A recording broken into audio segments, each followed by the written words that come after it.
Hey everybody, welcome. We are back. It is early today. Instead of it being an 8:30 on a Friday, it's in about, 6 o'clock or so? I think it's 6 o'clock. It is on a Wednesday. So, Project Kuiper, people, Project Kuiper. I can't even believe it. It looks like they're going to launch, obviously with ULA, not with their own company, not with Jeff Bezos' own company, Blue Origin, but that's okay. As long as they can get it up there with ULA, I'm good with it.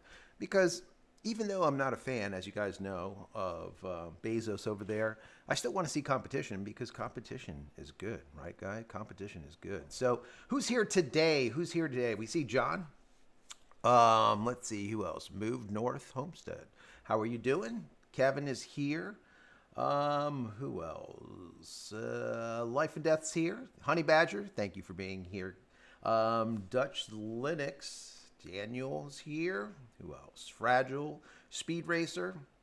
Ricky Joe. Sport Commit. Let me see. George is here. Path to Maine. If you guys are new, haven't been here before, definitely say hello. All right. Throw something in the chat. As I always say, put an @JCristina in the chat, and it'll just make it easier for me to see. All right. So if there's something, you have a question or a comment of some kind, put that in the chat. Also, before we even get started, let me know how is audio sounding, because we are doing some interesting changes over here with audio. I'm going to just crank it up just a little bit. Maybe you guys can hear me a little better so I don't have to yell. How's that? Audio pretty good? We don't want to completely lose data on the top end. So how's that, guys? Hopefully that's pretty good. So there's a bunch of changes that are happening on, I guess, behind the scenes. If you watch today's video, you'll know about them. I'm doing some audio adjustments. I have like multiple little devices for moving analog audio to digital. You know, we have also a Rodecaster.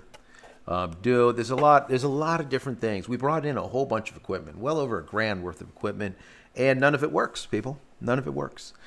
If you, like I said, if you didn't watch today's video, definitely check it out. You can see why it doesn't work. But the one item that I was waiting to see if it came before this live did not show up. So later on, watch in the community page, and I'll let you know how it all turns out with the Linux and the new Tascam system. So we will see. Let's see who else is here. We have Bill. Kevin is here. Doug. Craig, thank you for being here. City Twister HD. Barry is here. Rick Young, thank you for being here. Rusty in Idaho, thank you. Who else do we got here? Barry, George. I think we said Speed Racer. Thank you for being here. Daniel, Craig's, Skitty Von stayed. Thank you for being here. Let's see who else. I see a bunch of bananas from Kevin. Thank you for the bananas. Usually Elon likes the bananas, putting those fresh bananas on the ships before launch. But this one is not Elon's launch, right? This is ULA, United Launch Alliance, which is being commissioned to do this launch for Jeff Bezos' Project Kuiper. So this is a really big thing for Jeff Bezos and the team over there, because this will be the first 27 satellites in orbit, if all goes well. So 27 for Project Kuiper, if it goes well today, and 7,200 for Elon Musk, SpaceX, Starlink. So they have some catch up to do, and I'll talk you guys through some of that tonight, because some people, they listen to all mainstream media, and if you listen to them, you'll swear that Project Kuiper is going to be a competitor to Elon Musk, SpaceX, Starlink, by the end of the year, and it's just absolutely mathematically impossible, impractical. There's no way for it to happen. Okay, which is fine. At least there's a start going on. There wasn't a start for a long time. They were able to get 2 demos in orbit, and those were only in orbit for like a couple of weeks or so, and then they just let them burn up, which I always thought was strange, but it is what it is. Today, there should be 27. And those are coming out of my state here in Florida, up on the Space Coast, which is really exciting. I always love to see stuff coming out of Florida. Florida is kind of the space center for the country. I mean, this is where we, went to the moon, right? So it's 69. And so I'm excited about this. I'm excited. I'm excited also that SpaceX is actually developing another star base here in Florida too. So I'll be able to take you guys on little trips. But it's only about 3 hours away. So that is the Kennedy Space Center. So it's definitely excited. Shannon is in the house with a super chat. Says, nothing to fear. Shannon is here. Bozos doesn't have a chance in hell. Greetings, everyone. Thank you for that, Shannon. Thank you for the super chat. Really appreciate that. Really appreciate it. I'm going to try to minimize the Bezos ridicule tonight. I'm not going to talk to you guys about any of my dealings with Amazon and with Bezos' companies and all the rest of the stuff because that's negative, and I'm not going to take it too negative tonight. Like I said, I'm excited to see this. I hope that it goes off. Originally, it was supposed to go off at 12 p.m. Eastern Standard Time, and they pushed it back to like 7 p.m. Eastern Standard Time now. So it is what it is. Let me take a look at the main page. Let me see if anything has changed. No. Not bad. It's still looking like 7 o'clock is the time. In 25 minutes, they're going to go live with their coverage. And at that point, I will bring them kind of on board here. And I will do less of the talking and let them do the majority of the talking. So, and we'll just enjoy it together. And any kind of comments, like I said, put them in the chat. Put that at JCristina, at JCristina. Things pop up much easier because it's like bright orange for me and I can see it. Shannon says, I'll give a shout out to my granddaughter. Hi, hello. Welcome. Thank you for being here. Man, my grandkids, I don't know if they're watching or not. It's possible. It is possible. But if they are, hi. So yes, it's it's going to be, to me, it's a big thing, and the reason being is it is the beginning of a little bit of competition, even though it's not really competition yet, but it's the start, and we need to see it because for a while we have had nothing. There hasn't been any competition to SpaceX Starlink at all. Drone Key says, what is the maximum speed that the current Starlink dish can handle if they boost the speeds? So that's a really good question.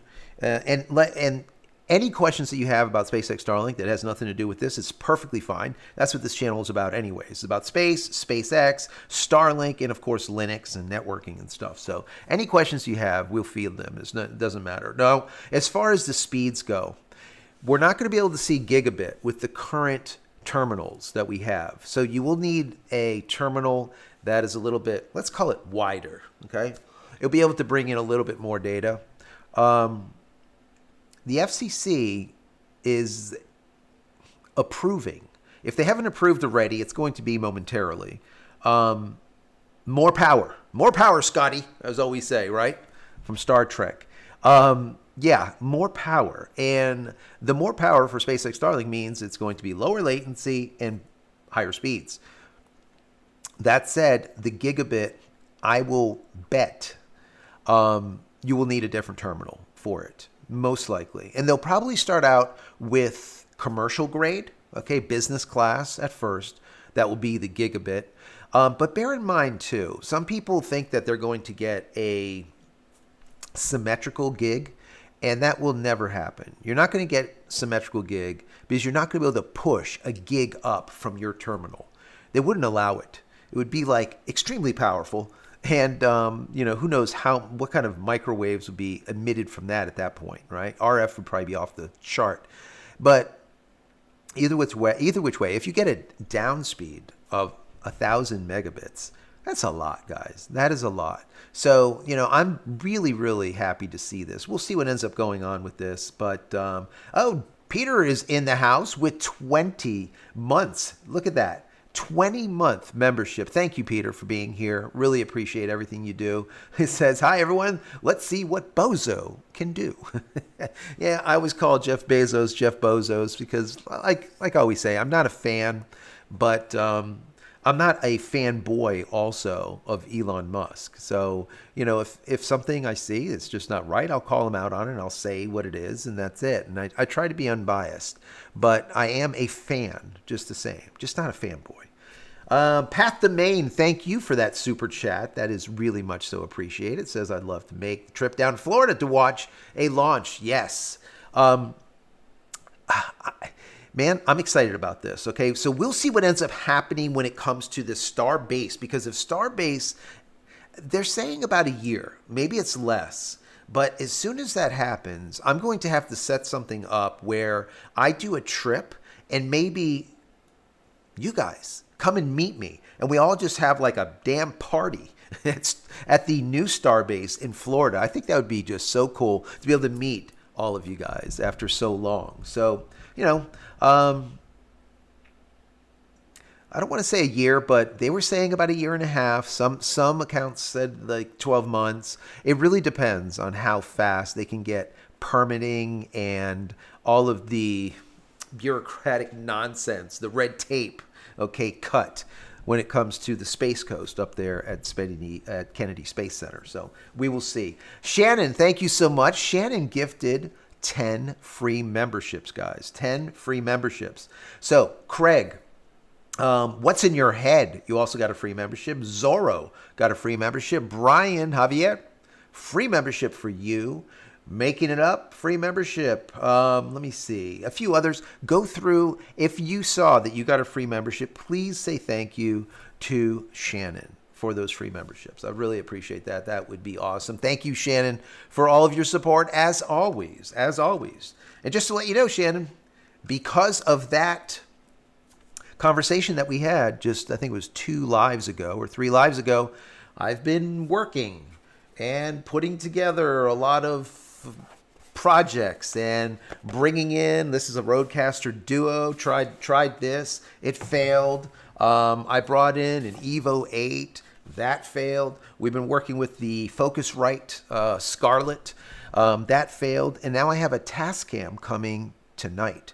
And when I check the phone, it says that it's out for delivery. So maybe by tomorrow, I'll have a report back and I'll be able to let you guys know if audio is going to be working so that I can have more of you on with me. That's my goal.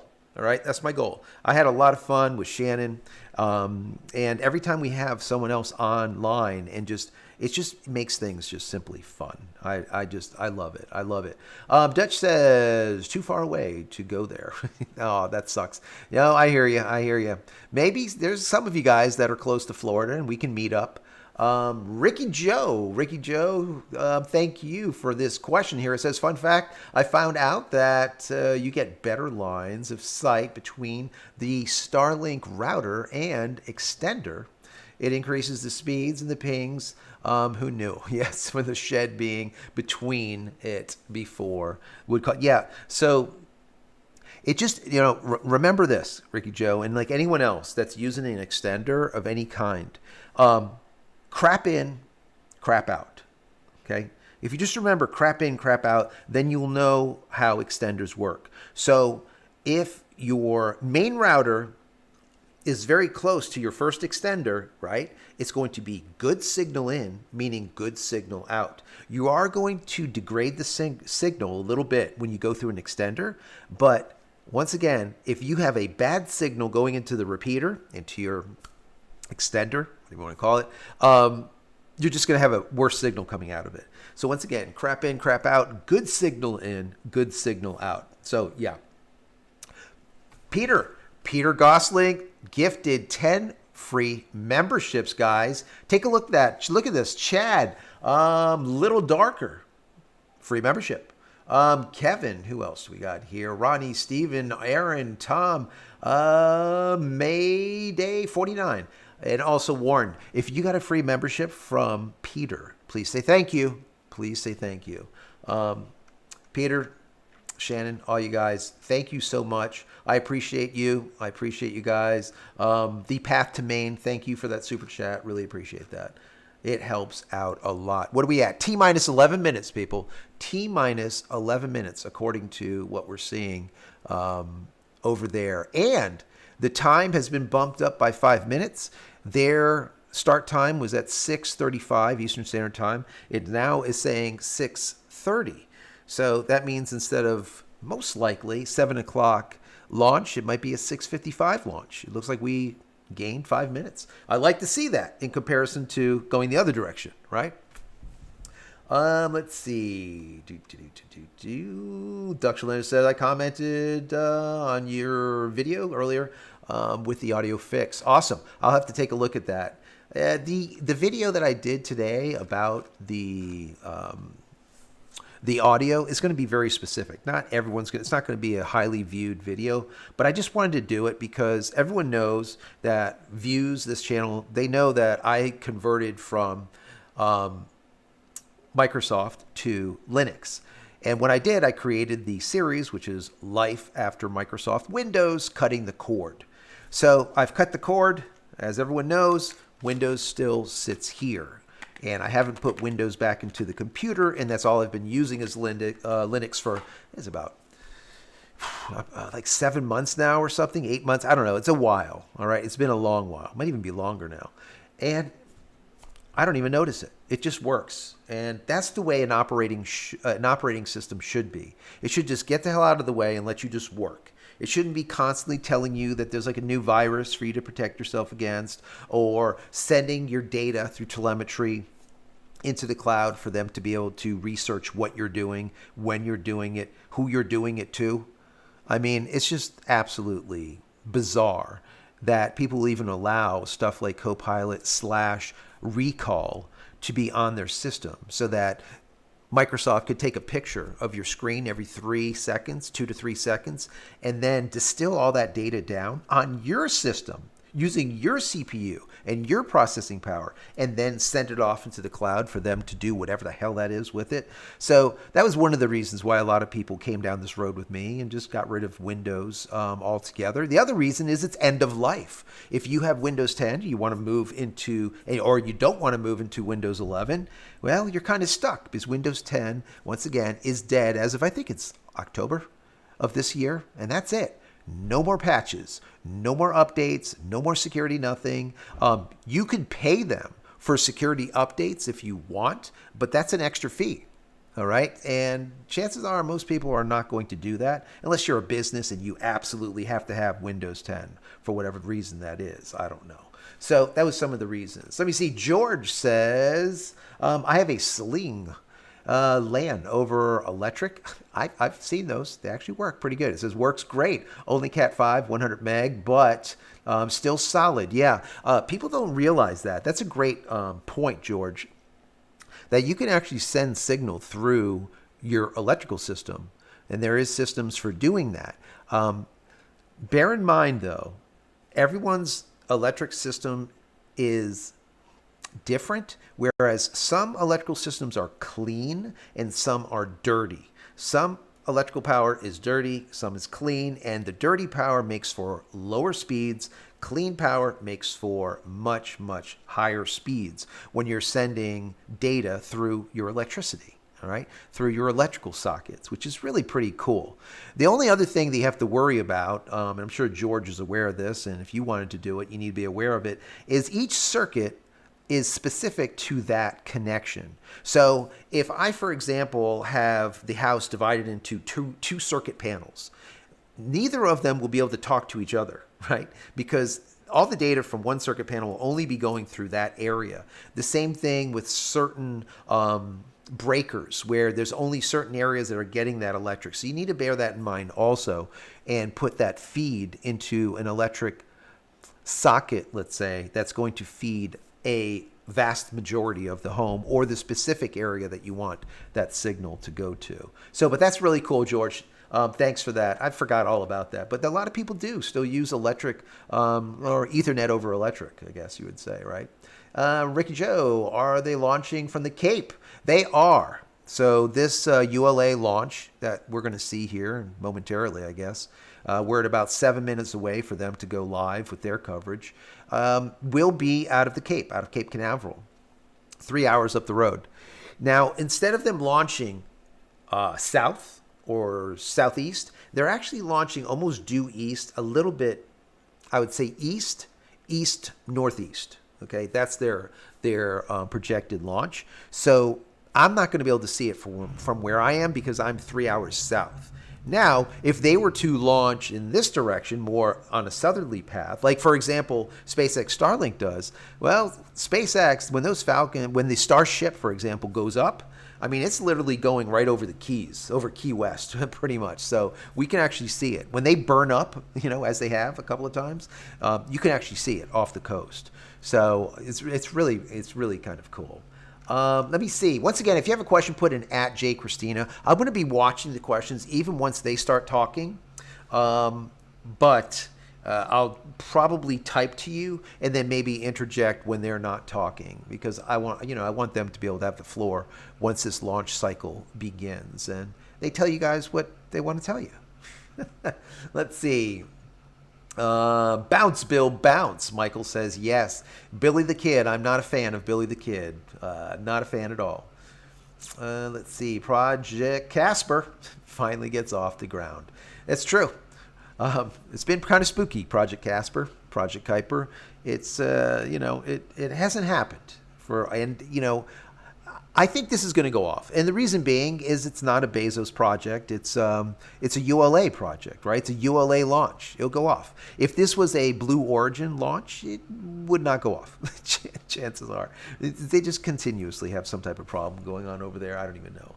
But I'm pretty confident ULA will get those satellites on orbit tonight. And I have weather up right now, and weather looks good also. So that could be why they up the timing to 6:30 for when they're going live instead of 6:35. Maybe they're seeing possible weather coming in after that 7 o'clock deadline. They want to kind of speed things up. That's a possibility. Look at all those kapows from Shannon with the rockets. Love it. Love it. Once again, if you have a question, put at JCristina before your question. Let's see. Will says, what's up with the ads during the live feeds? That's a good question. I don't know.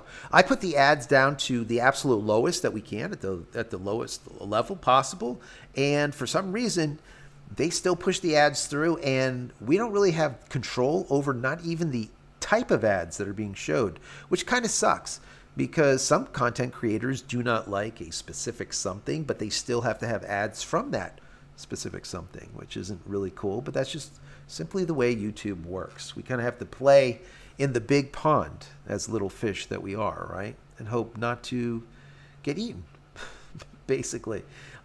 Peter has a question. Says, I use my pay TV coaxial to get internet in other rooms. Yes, coaxial is a great way to go too.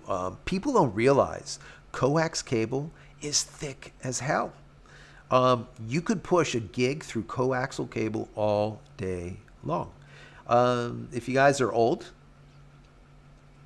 as old as me, you remember what token ring used to be, and terminating always at the last computer and all the rest of the crap that goes into it. But token rings, those things were coaxial cable, and they would scream. You can get those going extremely, extremely fast. Let me see. Sup, Jay? How you doing? TJ Miracle, thank you for being here. Guys, thank you all for being here. There's over 100 of you here tonight. That's awesome. To watch the Jeff Bezos launch. This is interesting. They still are not on. It says 2 minutes, 40 seconds. So we will see. We'll see if it happens. Let me just give you a couple of tidbits that I think are important, okay, that you need to bear in mind. That the maximum number of satellites, if they were to launch 27 for the rest of the year, is going to be about, I think, 200 and some. I think it's about 405 satellites over the next 15 months. And the reason I say 15 months is kind of like a crucial time is because as of July 2026, Project Kuiper needs to have on orbit 1,618 satellites. If they don't, they may lose their license. They're going to have to put in a request for an extension from the FCC. If not, the FCC is going to pull it. Now, even if they were to launch 27 every single month going forward, by that critical time when they need to have 1,618 on orbit, 1,618, they will be 1,213 short. I did the math because that's what I do, because I'm a dork. So that being said, there's no way for them to do it. Okay, they're going to have to put in an extension and see what happens. Even if they did the 27, 27, 27, 27 till December, it's going to be like 243 launched. So it's not enough, guys. It is not enough. But that's okay. Like I said, no poo-pooing on Bezos over there tonight. We're going to give him positivity, and let's just hope this actually goes up. And it's saying T-minus 1 minute for them to go live. So we will put them live as soon as they do. So hang in there. Let's see. Any other questions, put in at JCristina. I remember ArcNet. Yes, ArcNet. That massive 2 megabits, whatever it was. Yeah. 2.5, yeah. Token rings, they were the thing.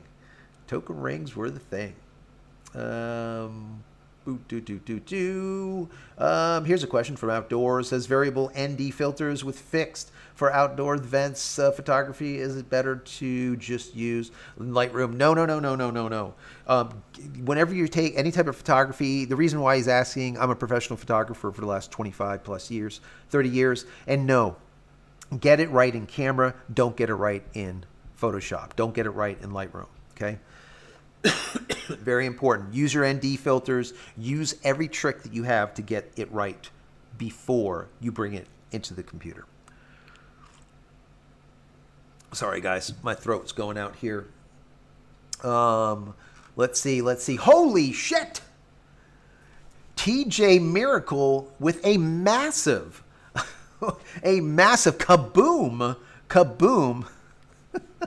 My God, this is for a project, Beat Room project, maybe add its birthday. Yes. Listen, thank you so much. My goodness, that is a very large sum. Really do appreciate that super chat. TJ Miracle, thank you. That's unbelievable. That's amazing. Thank you for that. Thank you. It really means a lot. It means a lot. I do this because, not for, the money. I do it because I really, truly love it. And I try to share all of my knowledge with you guys. And I've been doing this for like 46 months now, ever since I got SpaceX Starlink, to hopefully help people, especially when there was very little help out there and there was no tech support and you couldn't find anyone. And that's what I was doing for many, many, many months. And I really, truly enjoy it. Once again, thank you. Thank you for that super chat. Really appreciate that.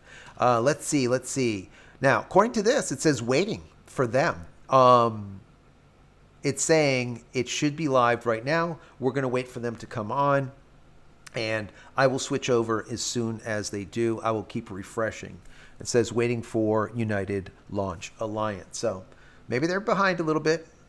We'll give them some time. It is 6:31. It's saying 6:30 they were supposed to be live. So I do this all the time. I say I'm going to be here, and then all of a sudden I don't make it until a minute or two late. I don't like doing that, but every once in a while it happens. Let's see. Let me see. Any other questions, put at JCristina. I would really appreciate that. George says, remember good old Apple Talk using RJ11. Yeah, RJ11 cable. That tiny hair-like cable. Yeah, I mean, that was the start of everything, right? That was, that was the start. Eric, you can get a gold-plated crapper now. Yes. Thanks. Yes, that would be a good idea. I'll just get a gold-plated seat. Let's see. It's showing as it's on. So let me go full screen with this, and they're not playing as of yet, but we're going to let it go. According to this, it says live. We'll see. I'm going to let that go and see. Let me see if we can switch that over. Let's see. Yeah, we'll go switch over to this. There we go. And we can see that. And once that actually goes live, I'll go full screen with it at that point. So we'll leave that just to see what ends up happening. Is it still playing? Yeah, it does say live. Just nothing is coming out right now. So let me make sure audio's on. Yes, audio's on. So we'll hang out and wait. Let's see. The other thing about Project Kuiper that I wanted to bring to you guys' attention that some people didn't know about is even if they were able to get to that 1600 magic number, you know, there was this thing where people were saying, oh yeah, they're going to provide service by the end of the year. And the bottom line is they can't. And the reason being is even once they do finally get to 1600, which is half of the allotment, which is I think 3200 and change of how many they want to get on orbit, you know, it's going to be probably about a 50 to 60% uptime. It'll be on and off all the time. So they really, and that's with like 300 of them on orbit. It's just, there's not enough. That's like by the end of the year. So just don't, you know, listen to all of the faceless channels that we see that are telling you like Elon Musk has a new, you know, I don't know, a Tesla phone that doesn't exist, or that Project Kuiper is going to give you service for $30 by the end of the year, and all kinds of other nonsense. I think today you really need to be discerning on who you listen to on the YouTubes. And the reason being is a ton of it has become AI and it's faceless and it's just a bunch of junk. It's almost like an easy way of putting propaganda out there. And the people don't know any better and they believe it. So I get you. I can't even tell you how many calls or how many requests I get for, Joe, when am I going to be able to buy the Tesla phone? You know, I see it on YouTube and, you know, they're showing it and, you know, when can I get it and where do I have to go to get it? It doesn't exist. And it's not going to exist according to Elon unless he has to make it. So as of right now, there is no Tesla phone. All right. No Pi phone or whatever you want to call it. Let's see. Craig says this is for the TP. Yes, for the gold crapper. Thank you so much. We will buy a few rolls with that $5. Well, I don't know. $5. We are going, or it's £5. So £5 over here now in the States. For some reason, toilet paper is cheaper than it used to be, but it's still high. Not as high as eggs, though, guys. You can buy more toilet paper than you can buy eggs. Eggs here they've gone up to about $1 an egg. $1 an egg, guys. How is that even a thing? Here we go. United Launch Alliance hereby grants news agencies permission to use the following content without alteration for educational purposes only. This material is not intended for resale. All right, guys, I will not sell you this content that we're going to watch together, okay? It's giving us permission to use it for educational purposes and without alteration. So, man, you know what I didn't do? You know how I have Elon that's dancing around at the bottom sometimes? I should have made a dancing Bezos, guys. A dancing Bezos. What the hell's wrong with me? That would have been just absolutely stellar. Man, you see? I wish I thought of it. I wish I thought of it sooner, but I didn't. Man. Yeah, this is the guy here. You know? Elon. Oh, here we go. And there we are. And there it is. All right, let's go full screen with it. Here we go.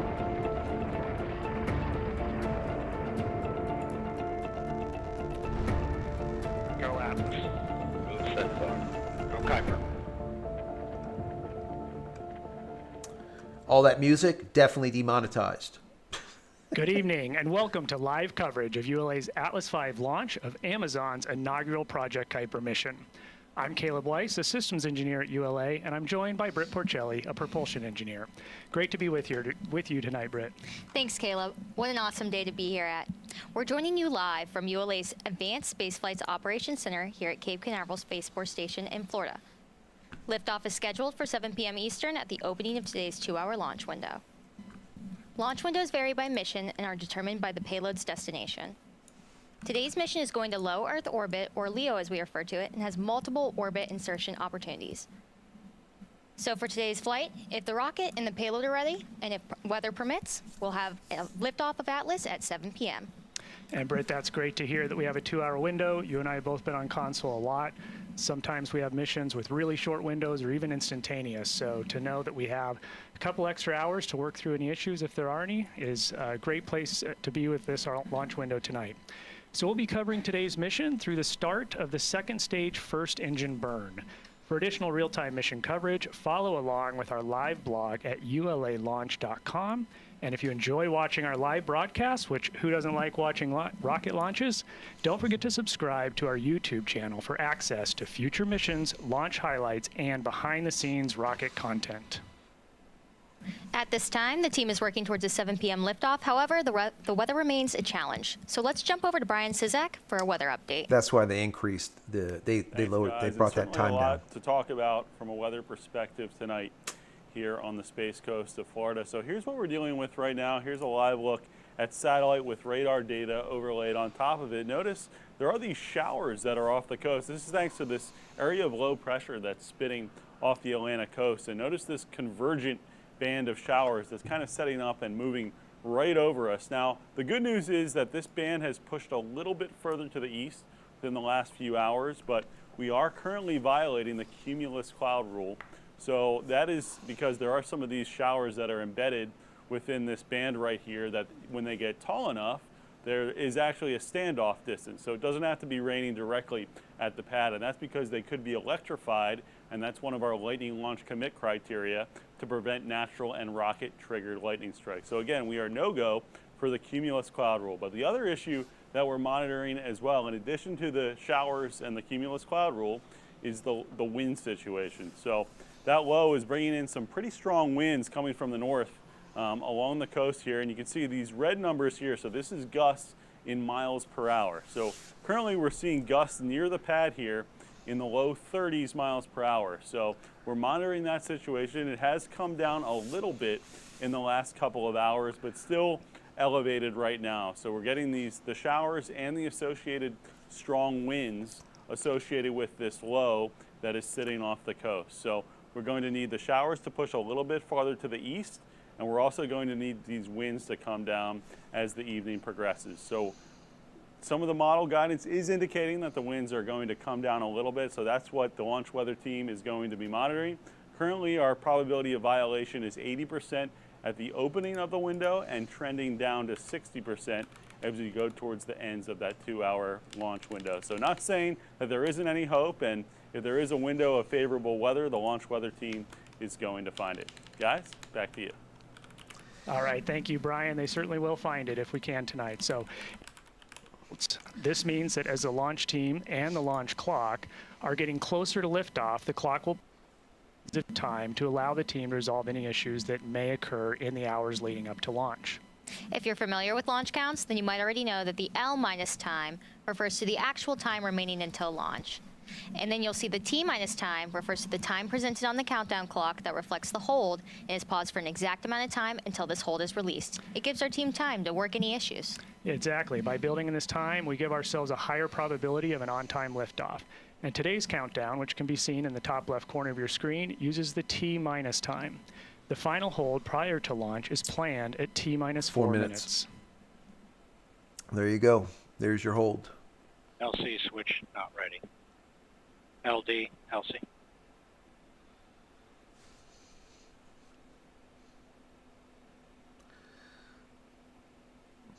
LD, LC, that one. LD on one. Yes, LD. I'm working a couple of issues. I recommend extending the hold at T minus 4 minutes. We're going to delay dropping fuel and recommend delaying spacecraft batteries to internal. So our new T0 can be ported. Concur and LD concurs. Roger. There you go. That is going to be a delay. That could be possibly even up to an hour. They're not going to start fueling. Not great, but if weather's not permitting, they can't do it. That's just simply the way it is. You get wind gusts that are And sitting prop at on LC. 30 plus mile per hour. They're not going to launch for sure. Prop on LC, net one. Go for prop 1. I want to make sure you're aware we're going to delay start of fuel fill sequence. Affirmative.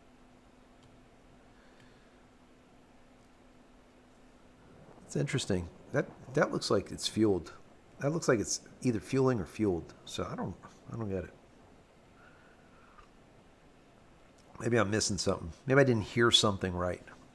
But either which way, this is going to be delayed. When you look out and you see the ocean, this is what it looks like all the time here when we see weather pushing onshore. You can see it just visibility just starts dropping, and that's because you can just see the water just pushing in from over the ocean. And I always think it's strange when you see a rocket company out of Florida launch late in the afternoon, because anyone that has lived here, I mean, I've lived here for 50 plus years, but anyone that has lived here for any given time, they know that in the afternoon it rains, especially when you are near the ocean. I used to fly with the CAP, which is Civil Air Patrol, and we used to fly, missions over the water, and it would get worse, even really bad. And as you just heard from our launch conductor on Channel 1, we are standing by for a new T0. We'll bring you more information as soon as we have it. Yeah.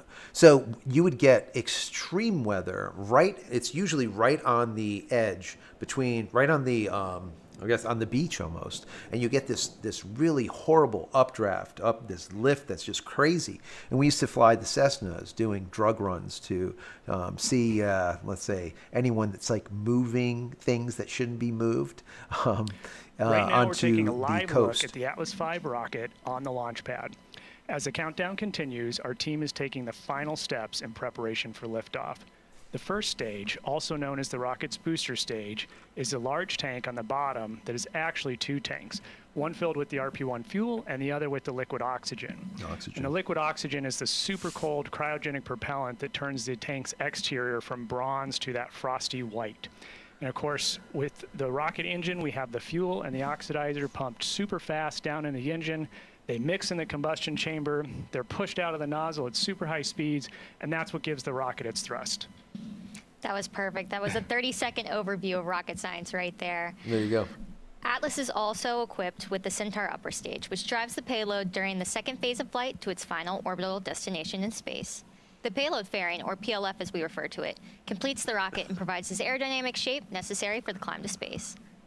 On the upper stage in the PLF, we'll see the logos for Amazon, Atlas, and ULA, as well as the American flag. Let's learn more about how ULA builds the Atlas V rocket. Well, here we go. Engineered in Centennial, Colorado, ULA's Atlas V rocket is built in Decatur, Don't be pushing Alabama, all that music. Launched from Cape Canaveral, Florida. Once the rocket is manufactured, it travels to Cape Canaveral on ULA's I'm going to turn that audio down just a little bit. After arriving in Florida, ULA's launch operations team begins assembling the rocket. Stacking begins with lifting the 107-foot Atlas booster, powered. I'm going to go ahead and leave that rolling so you guys can watch it, and we'll just turn the audio down a little bit for it so you can still hear me, but you can watch that at the same time.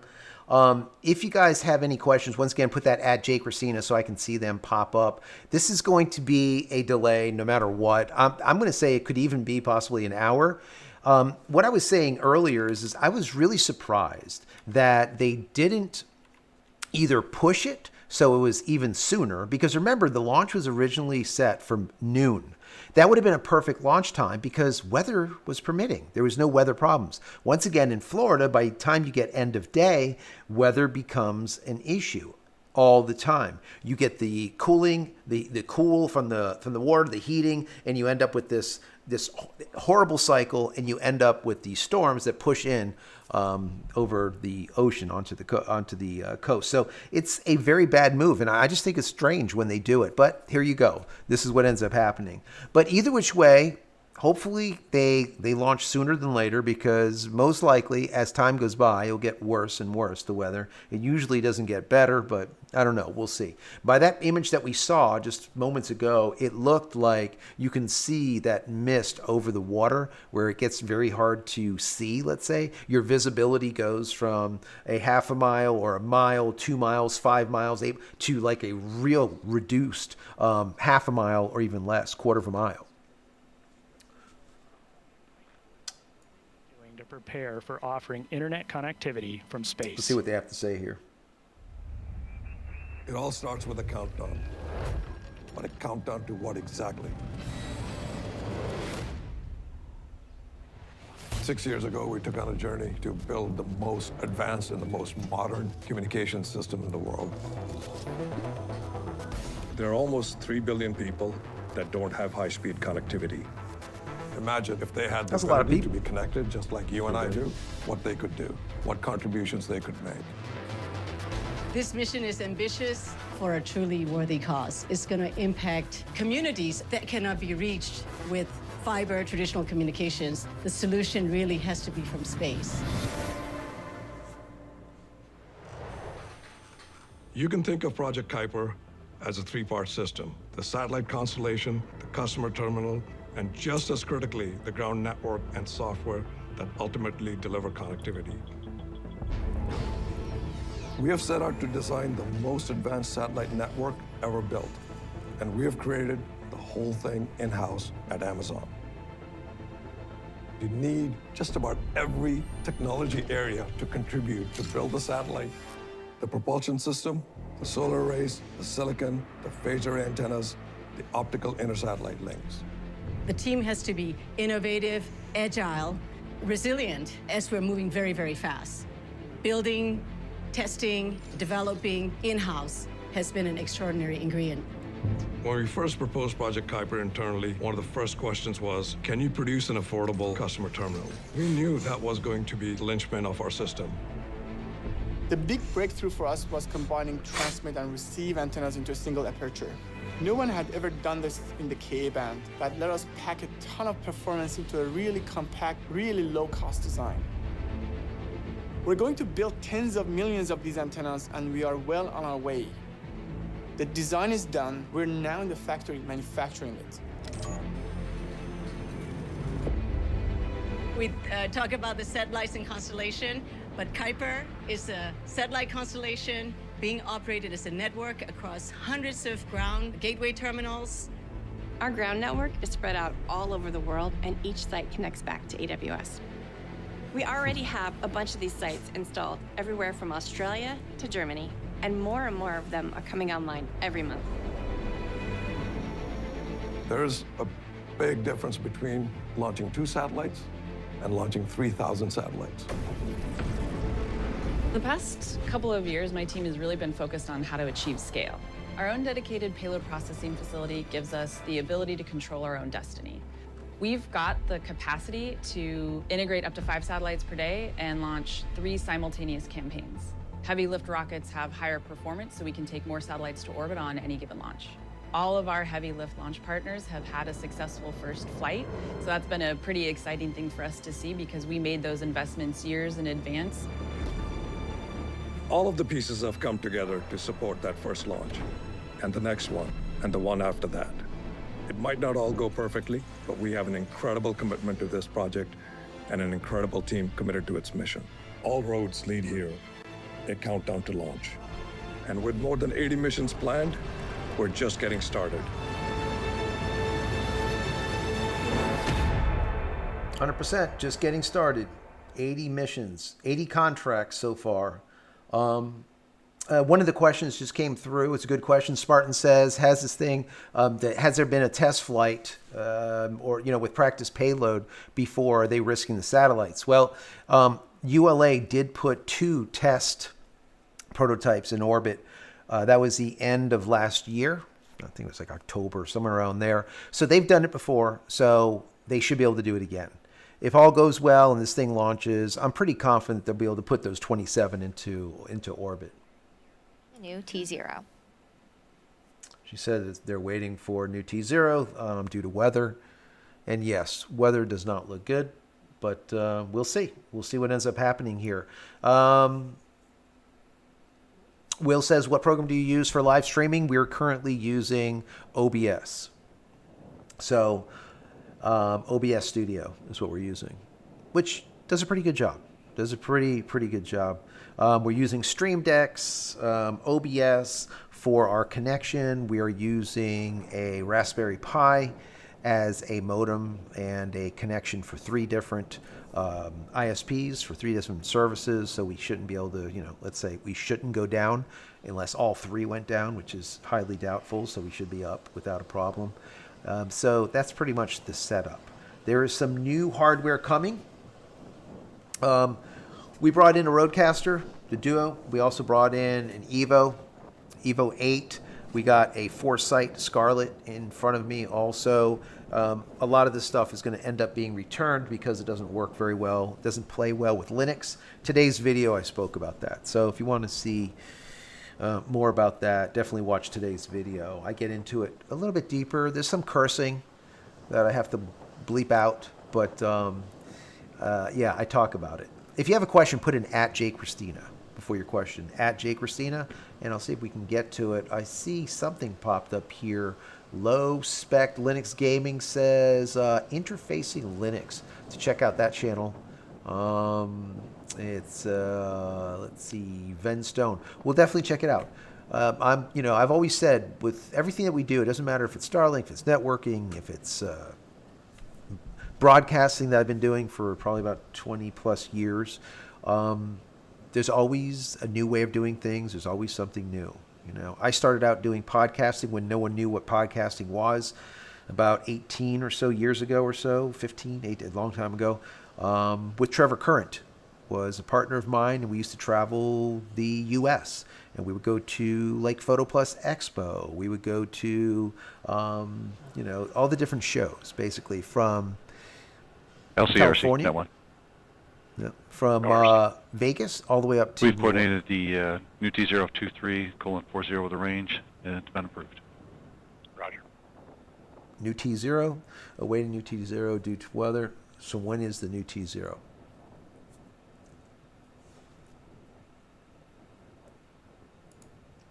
I don't know if you guys have watched SpaceX Starlink launches. I always feel like those launches, they're much more polished, right? I almost like whenever I watch this ULA stuff, I feel like it's not polished, right? It's kind of like we're sitting in the back of a truck right now, kind of hanging out and just hearing on our ear, some comms going off and trying to decipher what's going on. It's definitely different than when you're watching SpaceX. I can tell you that for sure. So, but that's okay. It definitely makes it intriguing, trying to figure out. Ready to provide an update on the CLH2 tank pressure soft flow that was reported.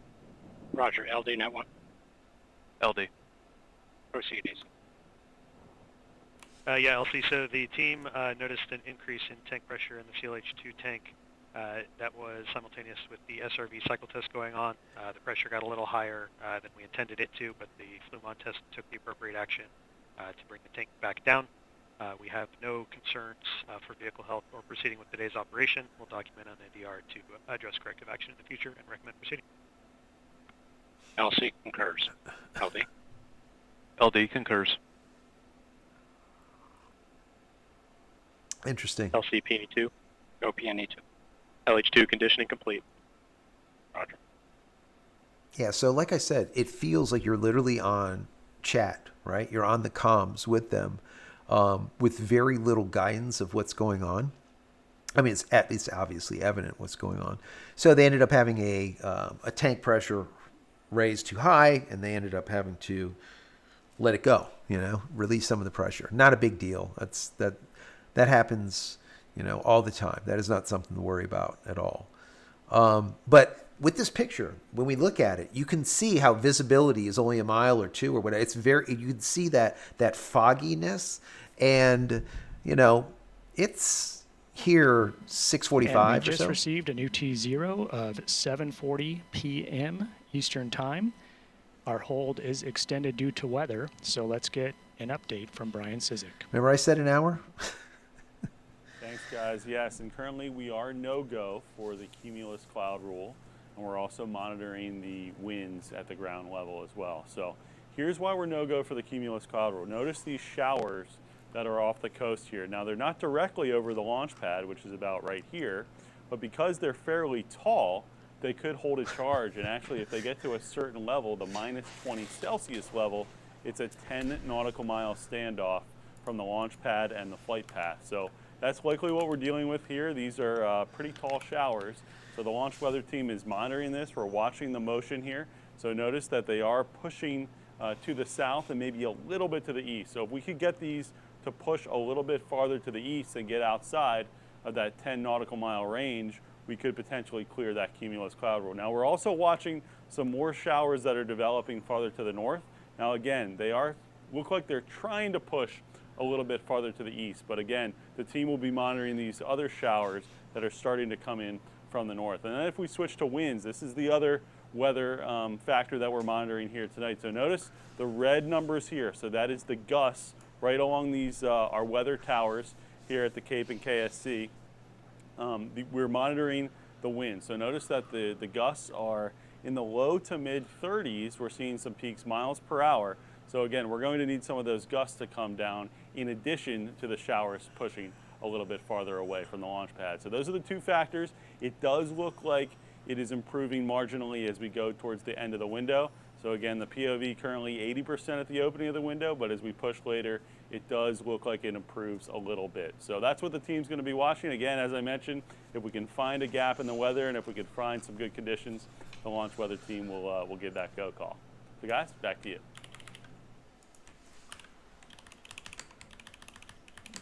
Thanks, Brian. As you heard, we're going to take a pause in our live broadcast so we can work closer towards our T0. Hopefully, the weather will clear up in this time being, and we'll see you shortly.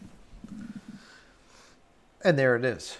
I'm just going to swap over a little bit. So we'll keep this up, but instead of it being full screen, we'll just kind of shrink it down a little bit. There we go. I'll just turn the volume down on them a little bit. If they come back, I will hear them, and then I'll turn them back online. So anyways, I was guessing it's going to be an hour just by the sound of it at the time, and I ended up being right. That doesn't happen all the time, but I ended up being right. So an hour is it. So 7:40 is what they're saying as far as the launch time. That's 40 minutes from now.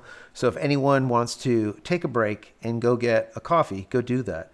If not, send me some questions. We'll hang out and shoot the crap here. That's what we do. All right? That's what we do.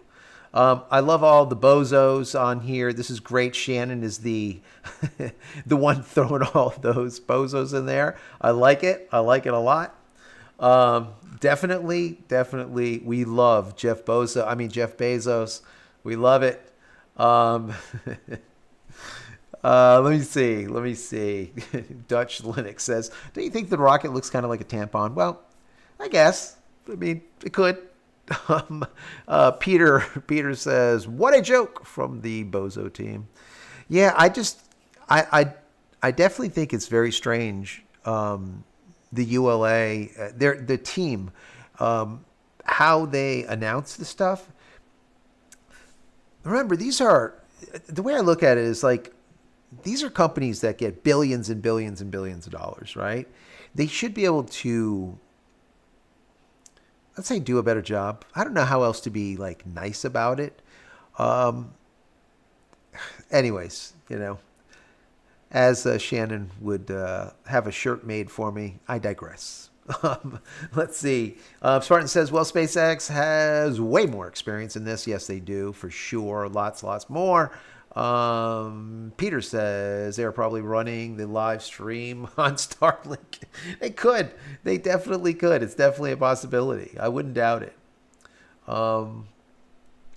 Let's see. Once again, put it at JCristina before your question, if you have a question. If you're just chit-chatting, that's fine too. Don't worry about it. We see Robbie here. Robbie is in the house. Have to give a shout out to Robbie. Robbie is the wonderful person that put together that. You see that starship back there? The big one, not the small one, but the big one. He sent that into the show. I really appreciate that. It was awesome. It's massive. It's huge. And I absolutely love it. Thanks a lot, Robbie. Thank you for being here too. Thank you. Let's see. Low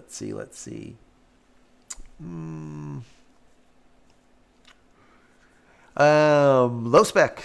Linux Gaming says, have you looked into Jack Audio Connection Kit? Linux Professional Sound Server API. I have not. I have used the Jack, of course, the control center. What is it, like QJack CTL or whatever it is? Anyways, as well as Jack, the GUI. I personally like using Helvum. I just like the way you make the connections. But either which way, none of it works. And the reason being is it's Pipewire. Pipewire doesn't allow it to work. There's nothing you can do. It's very low level. It's deep rooted. The only way to get rid of Pipewire, and then you just use, ALSA, and you're fine, right? Or Pulse Audio, whatever. But I don't really want to do that. It's like kind of like taking a step, like six steps backwards to do like a half a step forward. It just doesn't make a lot of sense to me. Let's see. Robbie says it feels like listening to an old police scanner. It does, doesn't it? It does. So once again, when you take a look at that image right next to me, you look at the image, you can see that cloud cover. That it should be at 6 o'clock, 6:30. It should be very clear out there. If there was no moisture in the air, you would literally see for like 10 miles. You'd see for like ever. And when you see that, where it looks like there's only about maybe a mile or two visibility, there's a lot of cloud cover in the area. We're not seeing any rain, right? There's no rain. I don't see anything on the camera. Everything is good, but that doesn't matter because those cumulus clouds are extremely big and extremely high, and that's where a lot of that wind is coming from too. And they need to reduce those gusts. Those gusts are just too high. They're not going to launch with those gusts. Delta P values for LH2 are now back within band. Roger, you have a go to clear them. Active.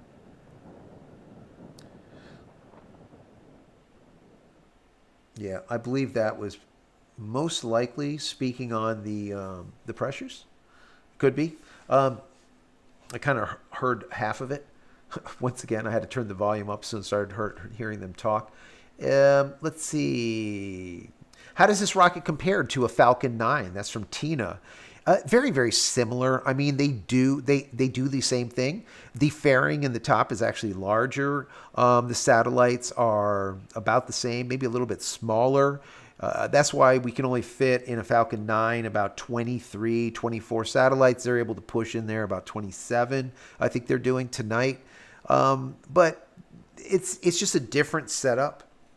Here you have the propulsion set, the system is set up where you have like the rockets that fall off, okay? Once it gets to a certain altitude, they fall back to Earth. There's like, I think it's 4 of them. Roger. Alarms acknowledged. What the alarms of floor, what happened with that, I don't know.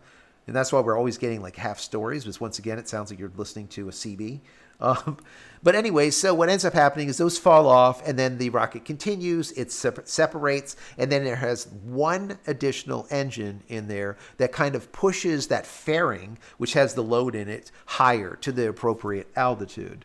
Well, that's a nice shot there.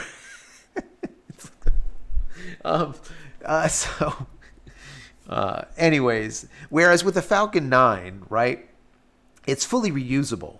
So once it actually gets up there, it actually falls back and then it lands on the back of a recovery drone ship. There's no one on board. It actually ferries that lower half to be refurbished and launched again. Some of the Falcon 9 lower stages have been launched like 20 plus times already, and they're still using them over and over and over and over, whereas with ULA, they do not have that capacity or capability as of yet.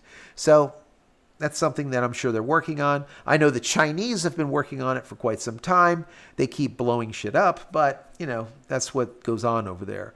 I was watching a video not too long ago, and there was a rocket launch, and there's like people in the street, and they're like, ah! It reminded me of like when I was a kid, and I used to watch Godzilla, and what was it, Power Rangers or something, I don't know, and they'd be like, Gaiaka, Gaiaka, and they were like running through the freaking streets, and I'm like, what is going on here? And then I look, and literally it's a rocket that went up, and then it starts flopping over, and then comes down and just blows up, explode. You see it like explode at the end of the town. I'm like, all right, well, there you go.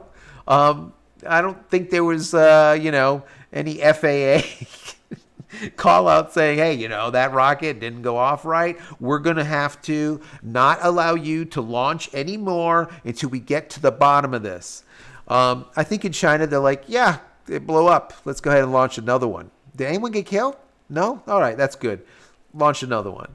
So they have a different system over there, but they are working on the equivalent to a Starlink lookalike. They've been doing it for some time now. They don't have very many satellites on orbit yet, but their goal is to have tens of thousands, just like SpaceX Starlink, and I'm sure they'll do it. They're working on it, right? They're working on it.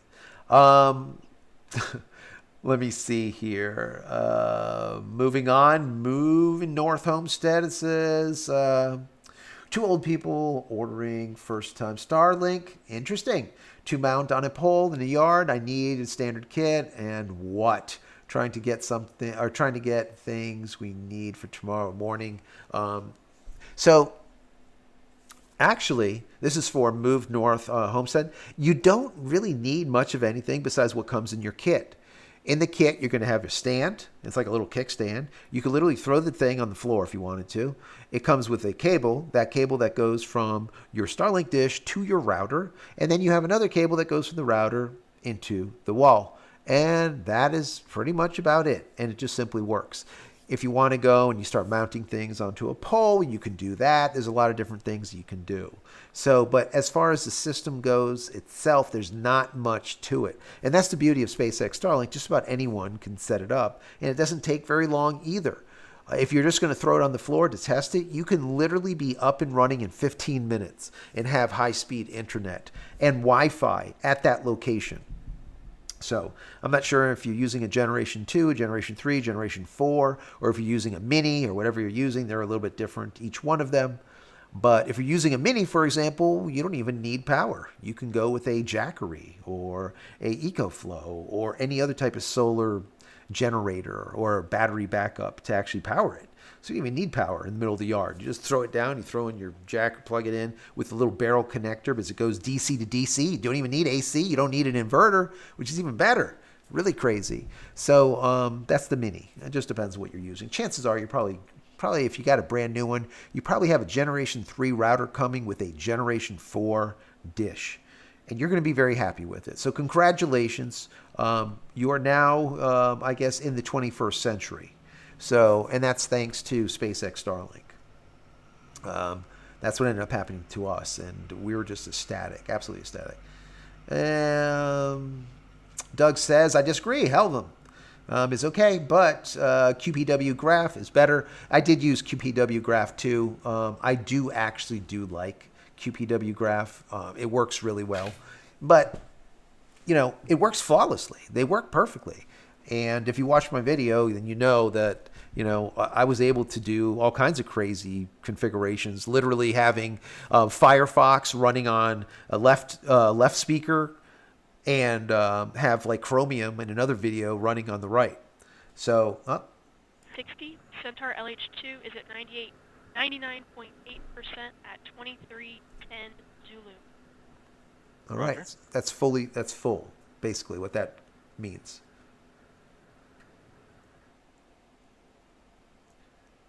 So that's that. Okay, so now you're just gonna see that just continuously kind of leak off, burn off. Dissipate. But anyways, what were we talking about before they started talking? Oh, yes. So I did use that for doing the connections and the reroutes, but it doesn't really matter because, like I said, pipe wire is the problem. Pipe wire is broken. Pipe wire can't be fixed. The devs actually have to do it, and the devs are doing nothing. They need to get on the ball and actually get it done. But they've been putting all of their efforts into Wayland and some other stuff for stability, but they haven't done anything with the audio for the audiophiles and just the audio people out there in general. I mean, to not be able to just set up or hook up 2 microphones using a Focusrite, a Scarlett, or using an Evo 8, or using one of the brand new, like a Rodecaster Duo or a Rodecaster Pro or something, and not be able to do it is a travesty. I mean, it's a shame. It really is. Whereas years ago, I would be able to do it with my eyes closed. And the reason being is years ago, they used ALSA and they used Pulse Audio. It wasn't a problem at all. You could use jacked. You can use whatever you want to use and be able to rewire things, and the wire would just simply work. Anyways, that's Linux talk. Let's see. What's the Falcon rocket that can hold 45 satellites? Yeah, I think, it really... So bear this in mind. Each one of the rockets are slightly different, and the fairing is really what kind of tells the whole story on how much can be held in them. I was hearing recently that the Falcon...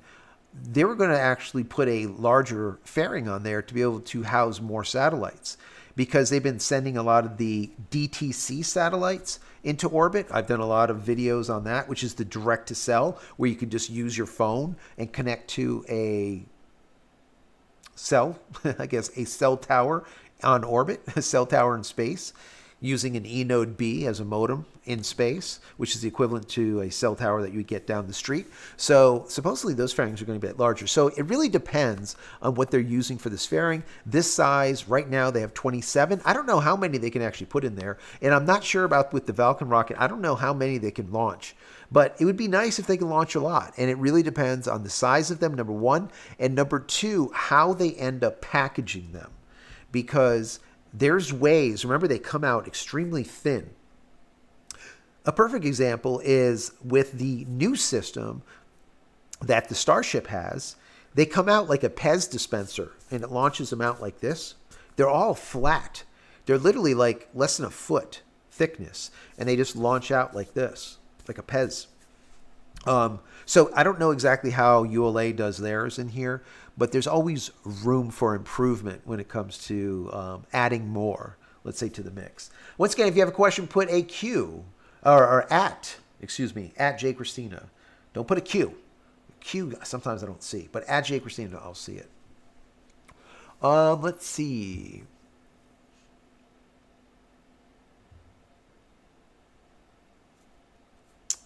Let's see. Ricky Joe says, do you know what kind of wire I should use to splice my backup camera wiring back together?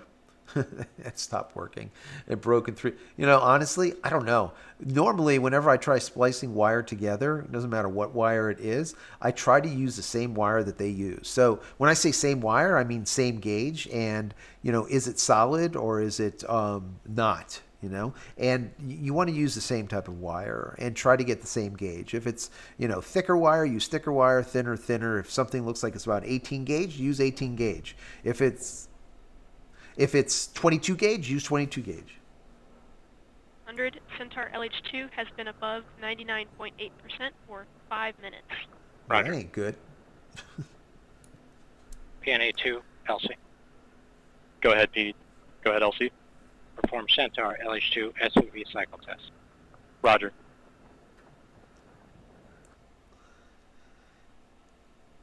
And there we go.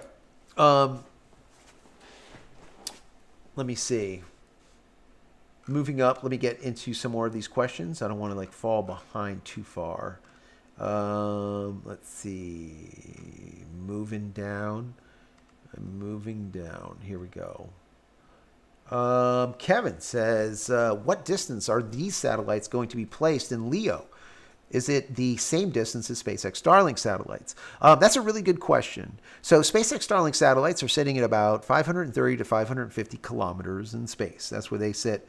Project Kuipers are at 600 kilometers. So let's say 50 to 70 kilometers higher.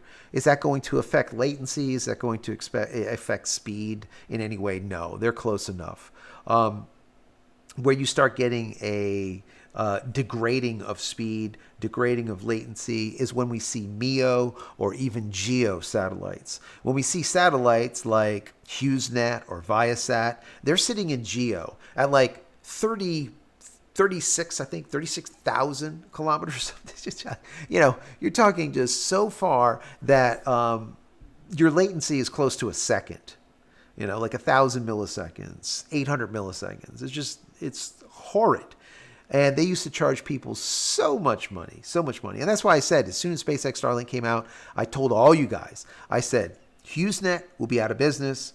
Viasat will be out of business. And then I said, also, we're going to end up seeing eventually Dish Network and DirecTV going out of business. And what ended up happening? Well, Viasat and HughesNet, they lost about 60% of their customer base so far in the last couple of years. We see Centaur Cryo SEV cycle test is complete. All right. OSLC. So that Perform data transfer to backup CCLive. Roger. All right. So testing is done with. Okay. So what was I just talking about? We were talking about the distance, the altitude, right? So anyways, as far as the difference when it comes to latency, and we were discussing how they are going out of business. Well, the same thing holds true when we look at DirecTV and Dish Network. What ended up happening? Dish Network ended up selling to DirecTV. So now there's only pretty much one provider when it comes to that type of service. They're just simply too high. They can't really do anything with it because the latency is just simply too high. Whereas Project Kuiper, if they ended up getting 3,000 satellites on orbit, like their plan is, they could compete with SpaceX Starlink 100%. See, remember, they have an advantage because AWS is sitting on the backbone everywhere, okay? They are in these data centers. Like, I used to work in a data center. I was a system administrator. I used to work in a NOC, a network operations center down in Boca Raton. And I used to have a rack that I used to take care of next to Bell Atlantic's rack. And in Boca, you would go into the cold rooms, let's say, and you would see just aisles and aisles and aisles of all AWS shit, all Amazon, just one after another after another. Then you have like Google. It's just, so anyways, long story short, there is so much data available to Amazon, it's obscene, okay? It is obscene. That being the case, they're going to be able to have those POPs or this point of presence all over the damn place, and they're going to have very fast access no matter where they go. Oh, minus 20 minutes. Oh, minus 20 minutes. He just came back with. All right. LC locks 1. Go locks. Atlas LO2 remains at flight level. Roger. LC locks 2. Go. Centaur LO2 at flight level. Roger. LC Fuel 2. Go Fuel 2. Centaur LH2 at flight level. Roger. So all is nominal. That's good to hear. That is good. So when I look at this shot right now, we can see this. Do you see how it's much bluer, right? There's a lot more blue sky. This is LD on 1. Go LD. Please coordinate a new T0 of 00:03. Roger. 0003. Good copy. Thank you. ALC. LC. Go ahead. Please set the clock for a new T0 00:03. Roger. RCLC. RCN 1. Please coordinate with the range a new T0 of 00:03. Roger, Wilco. There you go. All right. So at least we got a new T. LD, LC, at 1.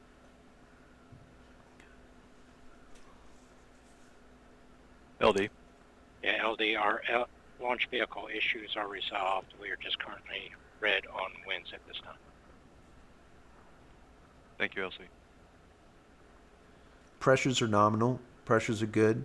They're just stuck, obviously, with these cumulus nimbus clouds that are obviously producing. LC. Go.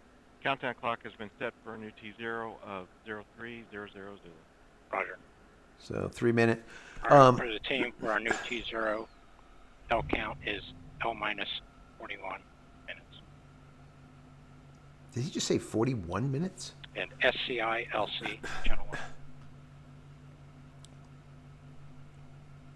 If that's it, they're going to end up going off then right around 8 o'clock, and not This is SCI 7:40. filling in for SCI. Okay, yeah, just want to make sure where the T0 change. Yep, they copied that. Roger. All right. Well, you see how they're very forthcoming with the information, but we can guess. And supposedly it should be T minus 18 minutes, but according to what I just heard, it's probably going to be more like T minus 38 minutes. So could be wrong. Maybe I didn't hear it right. But what I was saying before, I was rudely interrupted, is that when we look down scene here, right, when we look, we can see that there's a lot of blue. All right. This is normally what you would see in Florida. You end up with this like really nice blue sky as the sun goes down, because remember, this is out east. This is all the way on the ocean out east in the Atlantic.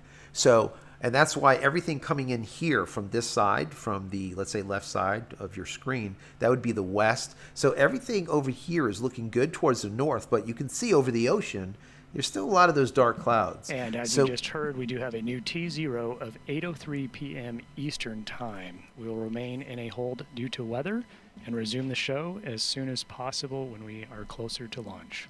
So it was 8 o'clock, like I said. All right. Well, I guess we're starting to figure out how to decipher these people, so that's always good. So 8:03 launch. So once again, guys, if you want to break away, you can break away. That's going to be for our time. What would it be? T minus 30 some minutes from now? RC channel 1. Go RC.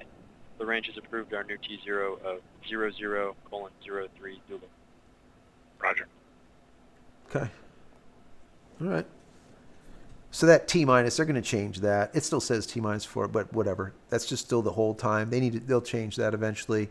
We have a new TO time of 8 p.m. or 8:03 p.m. So about a half an hour. Let's call it a half an hour, 35 minutes, right around there. Anyways, let's get into some questions while we sit and wait and hope that the clouds kind of dissipate and we end up not having to worry about the rain. You know, the rain is not as much of an issue as the wind is. And when you see those gusts of 20, 30, 40 mile per hour, those gusts are too high. They won't launch with 30 mile per hour winds. They just won't. I'm surprised they actually brought those data in. They brought the data in, not kilometers in miles per hour. That was really strange. That's kind of cool, though. Usually it's nautical. It's usually in knots, but they didn't. They brought it in miles per hour. So anyways, 30 miles per hour. Everyone knows how fast it is. 30 mile per hour is a lot, for a launch. They're not going to do it. All right. Let's get into some questions. Shannon with the gifts. And Peter with gifts. 10 free memberships from Shannon, 10 free memberships from Peter. If you guys are watching and you got a free membership, please say thank you to either Shannon or Peter. Thank you guys. Really do appreciate it. Really, really do. Let me see. Shannon's memberships went out to Chicago, Richard, Nick, Keith, Back for More. I like that. That's pretty cool. Grump Ride, Lauren, Larry, Joseph, Darren in the house of Bethlehem.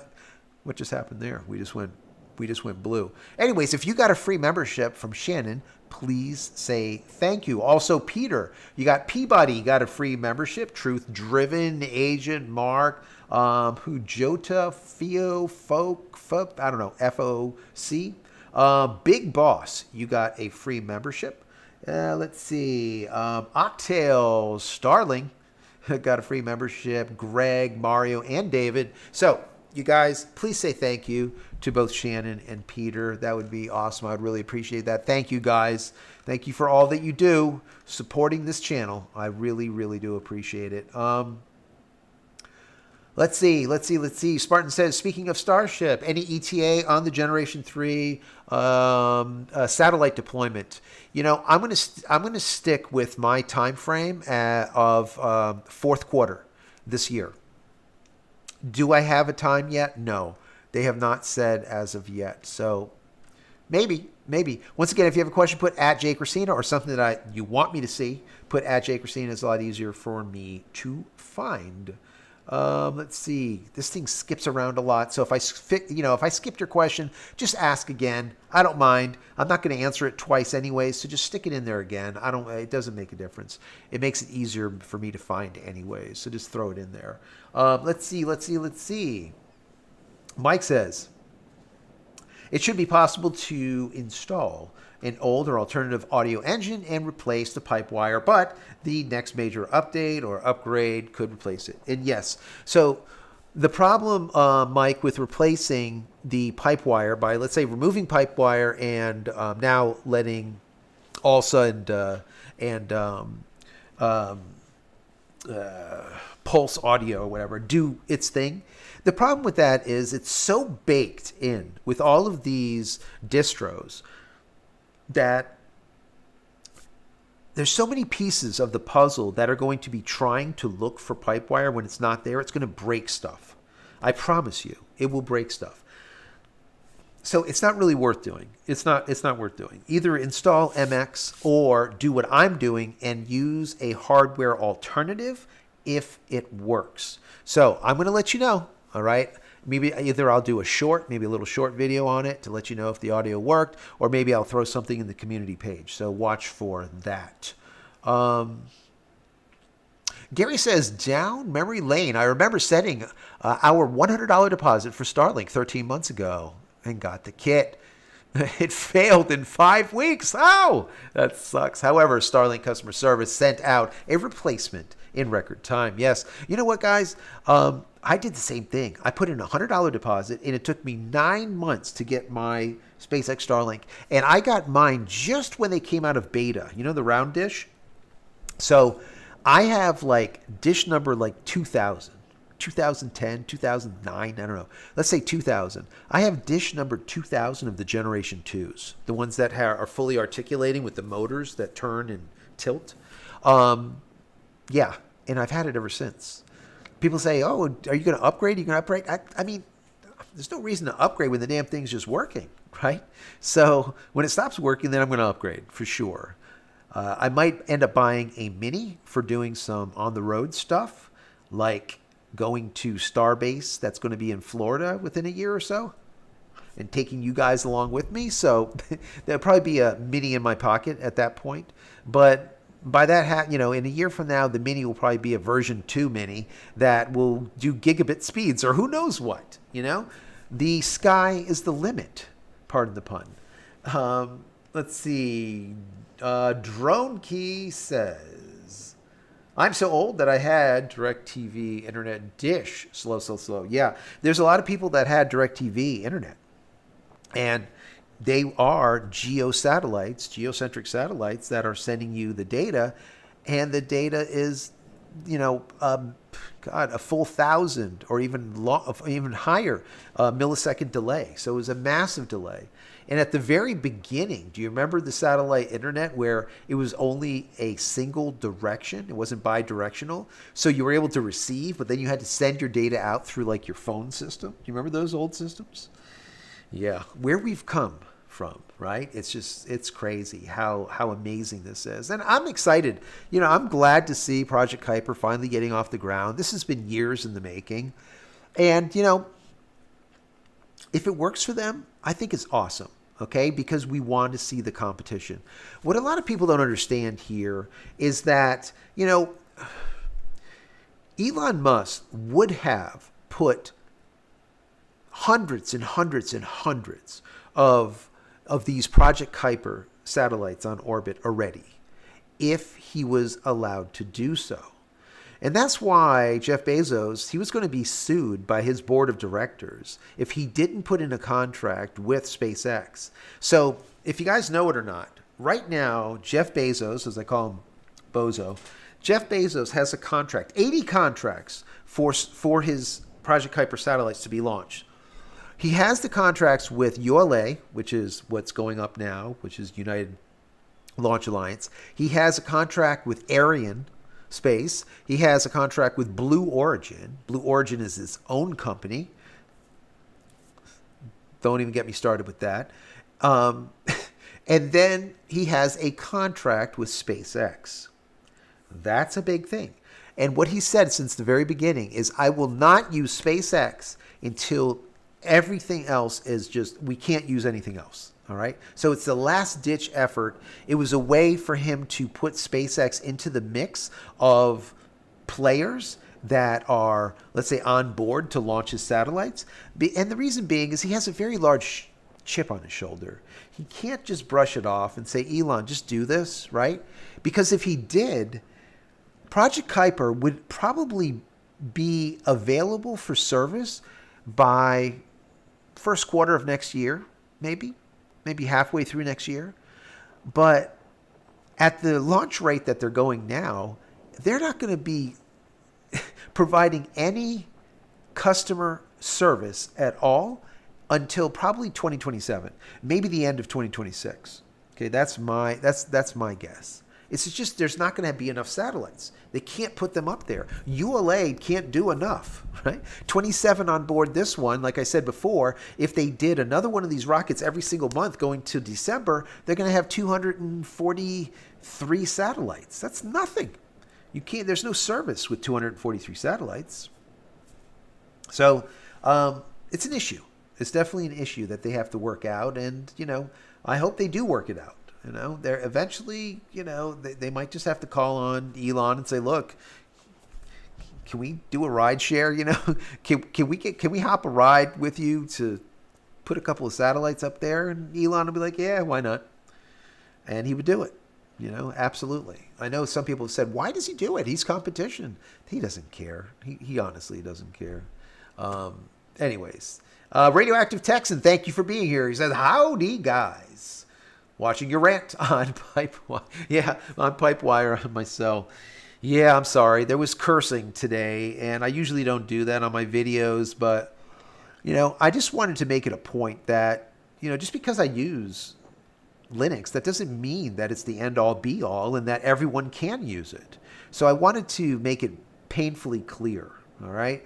And I hope that got across. But then I also hope that people that are having the same problem that I have see that there is a problem and hopefully voice their opinion and get the devs on board to actually do something, because this is broken on a low level that can't be fixed with just simple patches.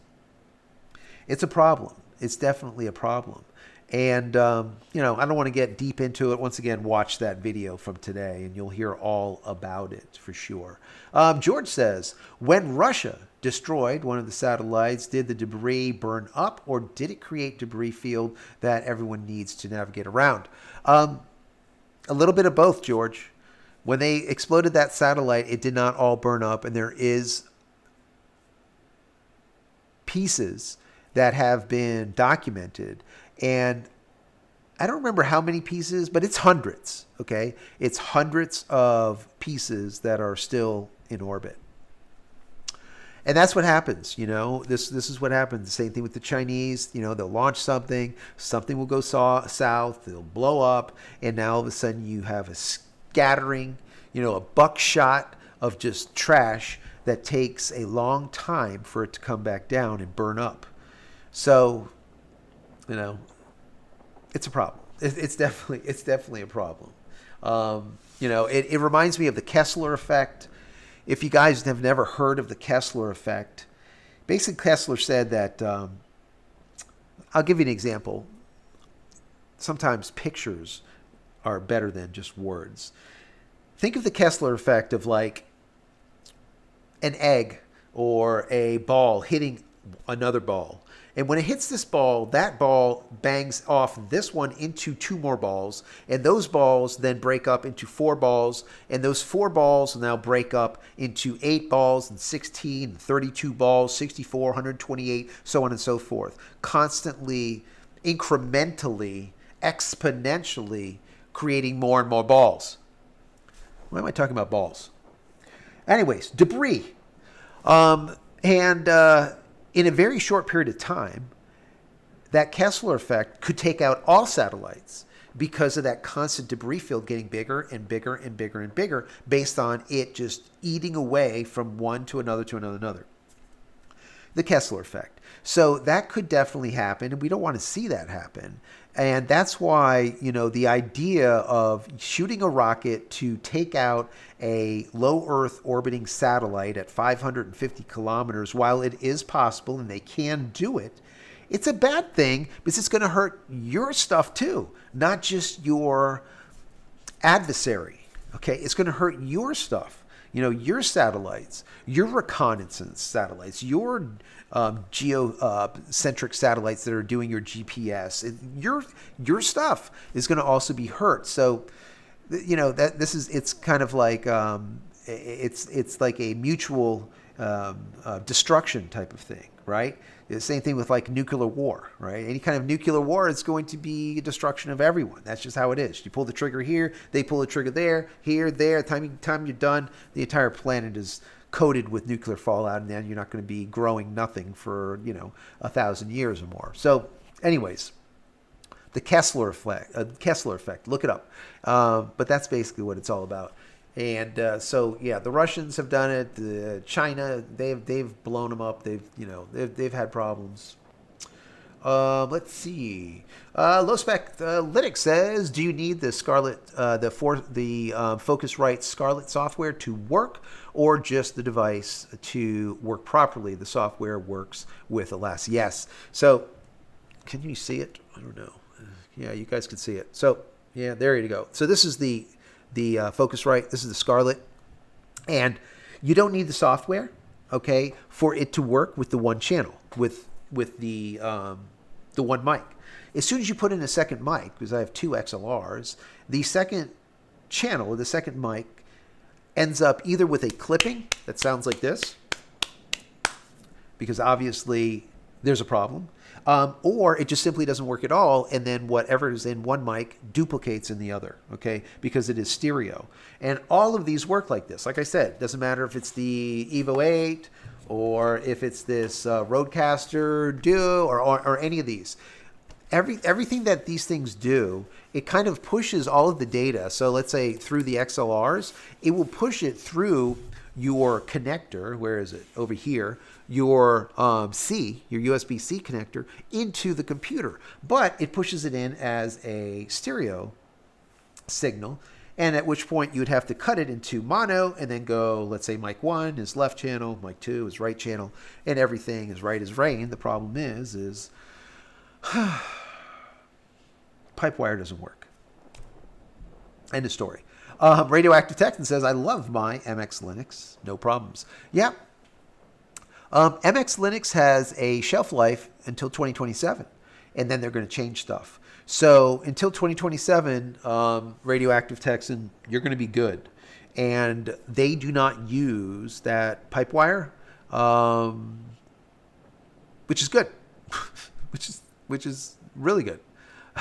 So hang in there for 2027 and see if MX Linux ends up going down the same path as the other 90% of the Linux distros out there, and get away from ALSA, which just sucks. It just absolutely sucks. And I wish that they would change it, but honestly,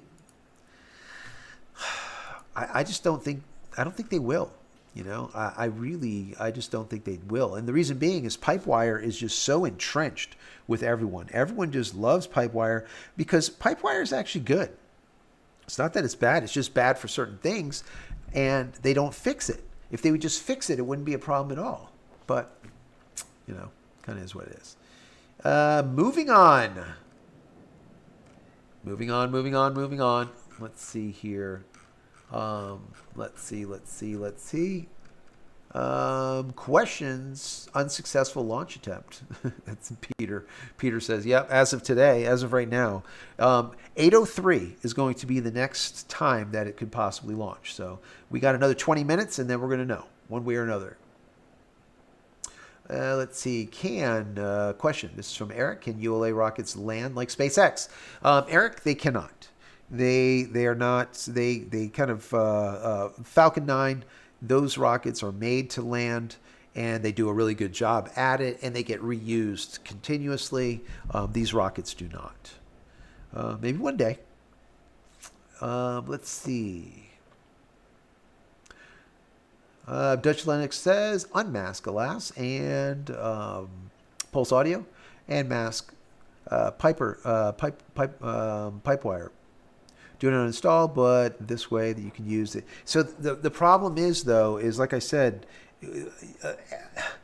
everything is trying to use pipe wire. I don't care if it's Bluetooth, like everything wants to use pipe wire. So when you turn it off or you uninstall it or you mask it, you just, you still end up with this thing, whereas so many other things will break is the problem, because it's so entrenched now. Whereas with a system like the MX Linux, it's not a problem because MX Linux doesn't use pipewire at all. So it just uses the old engines, which is the way to go. Let's see. Peter says minus 20 minutes. T minus 20 minutes. So what is it? 43? It is 43. 7:43. T minus 20 minutes. And that will be 8:03. 8:03 and counting. Excellent. Excellent. LC, this is LD on 1. Go, LD. Please coordinate a new T0 of 00:22. 0:22. So they went from colon Roger, 3 0022 to 22. Good copy. ALC, LC. Go ahead. Please set the clock for a new T00022 Zulu. Roger. RC, LC. RC on 1.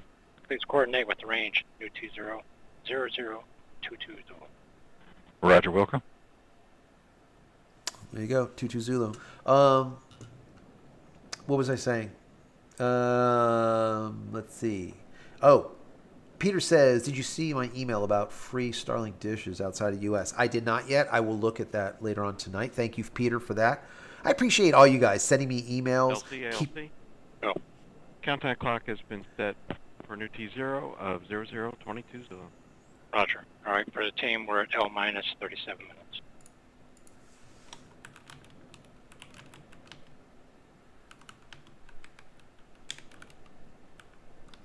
All right.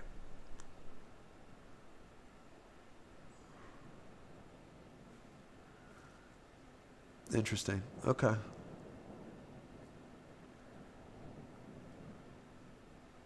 Huh. All right. Local time, 22 Zulu. That would be 6, which is actually 8:20. That means they just pushed this forward. You can see now they pushed it forward to 8:22. Go, RC. Roger, the new T000:22 has been coordinated approved by the range. Roger. So now it's pushed back from 8:03 to now 8:22. Once again, if you guys are watching, it might be time to go and take a bathroom break or go grab some coffee. Or maybe, like for me, some tea. Yeah. I knew when what's going on with the, so they went 00:22 Zulu. So that would be our time. 8:22 p.m. Eastern Standard Time, which would be here in Florida. But usually they go Zulu time just because it's everyone, it's more of like the same thing as like a Greenwich Mean Time. Let's see. I love all of the bozo, the clowns here. Thank you for those, Peter. Let's see. If you have a question, please put that at JCristina. Lynn says, I have an Asus ROG with the M6 laptop. Those are nice, very nice. Let's see. Asus Linux Site says Fedora is the only one that will work. I tried to load it and messed up laptop. I would like Mint. Don't listen to a lot of this stuff. They will say a lot of times what they recommend, and you, if they're saying Fedora is going to work with an Asus motherboard, an Asus laptop, this is for Lynn, if you're listening still, just install Mint. If you already botched it and it doesn't work because it didn't install Fedora properly, just install Mint. See if that works. Chances are it probably will. Mint is very, very, it plays nice, let's say, with a lot of software. I mean, a lot of hardware, excuse me. So, I mean, it's, try Mint. The regular full install, too. Cinnamon, the whole 9 yards. You don't need to go with a light or anything like that. That laptop will run it without any problem at all. Low Spec Linux Gaming says, yep, on a Commodore 64 was my first modem. Had a cassette tape drive for the VIC-20. I had a VIC-20. I had the Commodore 64. I remember playing games on that thing, and I remember having a modem for it. I do remember the tape drives, too, which the games came on. I remember that one of the first ones was the Sinclair, if you remember those, way back in the day. So, yeah, I had a lot of these old... I had the very first Apple, the Apple... I think it was the Apple II, not the Apple I, but an Apple II, Apple II Plus, and an Apple IIe.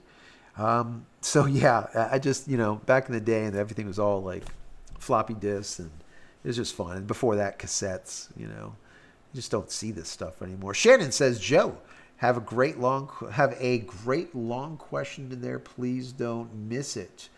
We need your math. Where is this long question? Is it below this or is it above it? Did I miss it? Shannon, where's the question? Did it have an @JCristina before it and I still missed it? I mean, it's possible. If you're listening, Shannon, do me a favor. Like, copy paste the question for me. I just don't see it. This thing, you know how it works. It skips around a lot, and it's just a pain. It's a pain. Fabiola fights with this thing all the time, and I feel her pain. It's just bad. YouTube, just the way they have this thing, they really need to work on it. So, yeah, please do me a favor, Shannon. If it's a really good question that needs to be answered, definitely cut and paste it if you could be so kind to do so. And if you put @JCristina, don't put an H. Just think of Christina without the H. So it's like a girl's last name, but no H. So it's Christina. JCristina. If not, it doesn't pop up. And then it's just grayed out, and I don't even see it. That happens a lot, sadly. But it does happen a lot. Let me see. Do you know if Starlink has been lowering their satellite orbits yet? That's from Roger. I have not heard one way or another, but what I do know is that the new DTC satellites that are on orbit, I believe, are at around 320 to 340 kilometers instead of the 520 to 550 kilometers. So as far as the regular satellites, I have a feeling they're all still going at 530, 540, somewhere on there. Okay, but I think the DTCs are the ones that are lower as of right now. But I believe, don't quote me, but I believe the version 3s, the new satellites, the new Gen 3s that we're going to see, that are like 20 times the capacity and like 4 times the size. I call them the big ass satellites. Well, those are, I believe, are going to be in the 300s. So they're going to be low, just like DTCs, which is really good. That means they're going to be fast. They're going to be nasty. Let's see.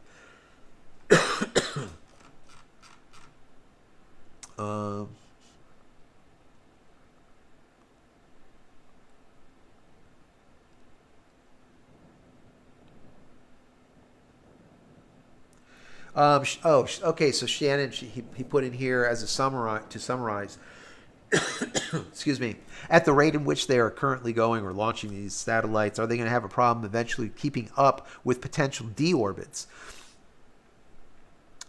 No, probably not. The reason being is, so I don't know. I know Starlink pretty much inside and out. Okay.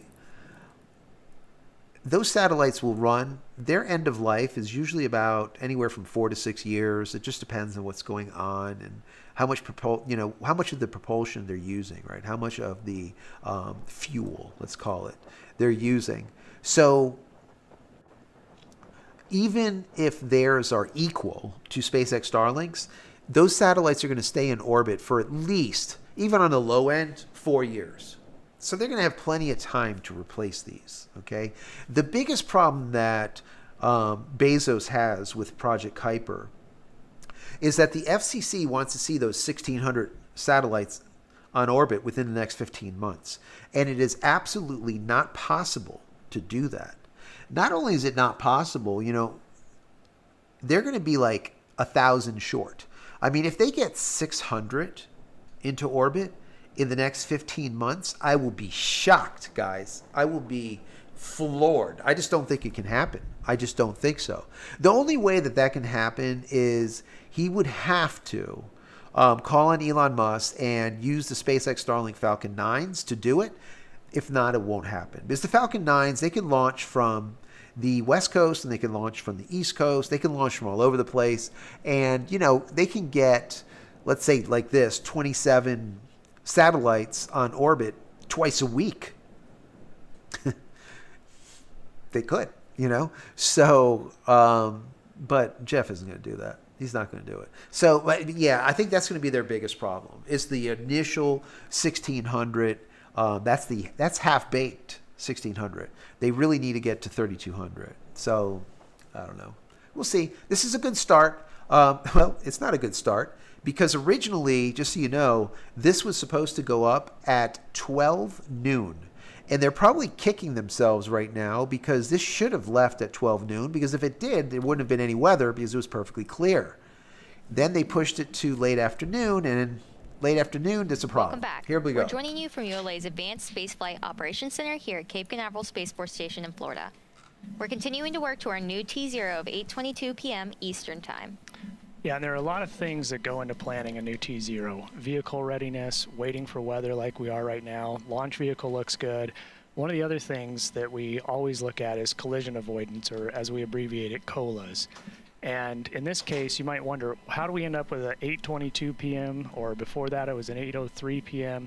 And that's really because we're always planning to make sure that when we launch, there's nothing else in the area as we get up on orbit that we're not having any sort of chance of coming even close to anything else on orbit. So we always time our launches to make sure that we're launching at a time where we don't have any issues with a collision in space. And so that's really why we ended up with an 8:22 p.m. T0 for tonight. That's great. It's like we're organizing a great space dance between intergalactic traffic and making sure that everybody's in the right place at the right time. So we're lucky that we have our launch coordinators on top of that, and we're working towards the new T0 of 8:22 Eastern Time. So as we remain in this hold due to weather, as we mentioned, let's check back in with Launch Weather Officer Brian Sizek. Thanks, guys. And unfortunately, we haven't seen the weather trend as favorably as we were hoping. So let's take a live look at radar right now. You can see there's this stubborn convergent band of showers that's remaining just inside our 10 nautical mile ring from the launch pad, which is about right here. And so some of these clouds are getting above the -20 Celsius altitude, which is over 20,000 feet. And because of that, they have to be outside of the 10 nautical mile ring from the launch pad. So you can see we were hoping they'd push a little bit further to the east, but they've almost trended a little bit further to the west, closer to the pad. So that's why we haven't been able to clear this cumulus cloud roll. Again, those clouds could have electrification that could potentially trigger a lightning strike. So that's why this rule exists, to prevent a rocket-triggered lightning strike. And we're also monitoring the winds as well. So it's the cumulus cloud rule and elevated winds. So you can see we are maybe seeing a little bit of a drop down in some of these wind speeds. We are still seeing a few gusts in the low 30s, but a lot now getting into the 20s, so maybe trending down a little bit in the winds, but we're going to need that trend to continue. So we're still watching those showers just off the coast, and we need these winds to come down as well. So guys, we'll be watching, and again, if we can get the weather to clear, the launch weather team will find that opportunity and call the go call. Back to you. Thanks, Brian. Here we've got a live shot of Jetty Beach. So we have a lot of beachgoers out there sitting on the sands and taking their time to hopefully view a launch later this evening. Yeah, and even though we would have loved to launch at the opening of the window, you know, as the sun goes down, it does make for some really spectacular launches, especially with those 5 SRBs. If we launch tonight, these folks are going to think the sun is coming up. It's going to be so bright. Definitely. Well, now we're taking a live look at the mighty Atlas V on the pad. It's really crazy to think about that all 27 Kuiper satellites are tucked in nicely into that PLF. It is, and it's not just any PLF. It's the largest one we fly today. It's 77 feet tall. Like you said, all 27 Kuipers in there. And then again, with the 5 SRBs, this really is the largest Atlas configuration that we currently have in our fleet today. And so it's going to be really rocking when we launch. It's going to shake the whole building as it flies, as it lifts off. Definitely. We're all maxed out on SRBs. You can have a configuration change of either 1 to 5. And each of these SRBs are adding 375,000 pounds of thrust. So when you combine that with the main engine, you get almost 2.7 million pounds at liftoff. And we just saw the SRBs there. Now we're looking at an engine shot. You can see the 2 engine bells of the RD-180 as well as those 5 SRB nozzles just hanging out right under our mobile launch platform, and a lot of smoke and fire going down into that flame trench as soon as all that ignites at T0. Oh, definitely. You'll hear us say we have ignition, and then the whole frame will light up. You'll see all that fire and smoke come out, and then hopefully we'll see a grand Atlas liftoff into the horizon. And now the boil off, you know, again, we talked about the liquid oxygen, the cryogenic fuel, both on the booster as well as the upper stage being both liquid hydrogen and liquid oxygen. And so those are cryogenic. They're, you know, -200 to -450 degrees Fahrenheit. So at those temperatures, it boils here in Florida at room temperature. It's 70 so outside, and so you're seeing that boil off. So we are constantly replenishing those propellants. They're constantly boiling off, and to keep the tanks full, we're just adding more and more throughout the hold here to make sure that when we lift off, we are fully fueled and ready to go. Oh yeah.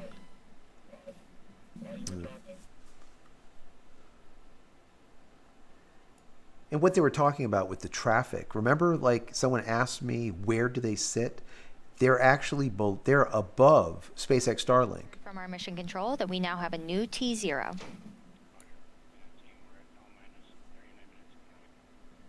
The new T0 is 8:39 Eastern Time. 8:39 now. They're just going to keep pushing it back, guys. 8:39. We are at 8 o'clock, so now we're at, once again, a T-minus 40 minutes. T-minus 40 minutes. So what I was saying was the Project Kuiper are sitting at 600 kilometers, whereas SpaceX Starlink is at about 530 to 540 kilometers. So what they're saying is they don't want to go and smash into one, because remember, they're actually having to go past them, above them, by them. So that's a lot of times they have to push the time back or move it forward, not just based. Right, so we do have window remaining, even with the T0 being rescheduled due to the weather delay. Looking at a live look at the Launch Control Center here in Cape Canaveral. Engineers all continuing to intently watch their data throughout the hold and monitor the vehicle as we proceed through the weather delay. There's nothing like being on console, Caleb. You really get this excitement of sitting there, all of the tension and all of the hard work that's really cultivated to this moment here. You know, everyone's focused. We're making sure all of our systems are in line when we do get that new T0 due to weather. And it's never quite like, you know, the excitement of launch day. It's unmatched, I tell you. Absolutely. It's just like you said, everybody's worked so hard to get to this point. You know, sometimes you gotta just wait for things out of your control, like the weather, which is what we're doing tonight. But everybody still very focused and ready to go if that weather window opens up tonight. And even if we do have a 2-hour window, you know, at the beginning of the window, we would have gotten that launch right around the sunset time, but night launches are also equally spectacular. You really do get to light up the sky. You feel the whole building shaking. You really hear that power of those SRBs with those main engines, the RD-180s, and you get a good liftoff out of Earth's atmosphere. So night launches are equally as cool. You've got the bright, shiny, you know, star coming through, and nothing like an Atlas V launch. Yeah. And we're now looking at the Mission Directors Center. So we have our Amazon customer as well as our Space Force customer in there monitoring the launch. And this is the management team who is making all the decisions on what our new T0s are, making sure that we're proceeding through the count and doing all of the final polls and giving that final go up till launch, as well as our Engineering Support Center here in the ASOC.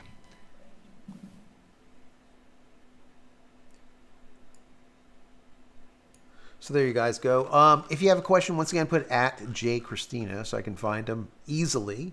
I'm going to just turn them down a little bit because we are at T-minus like 40 minutes or 38 minutes or something.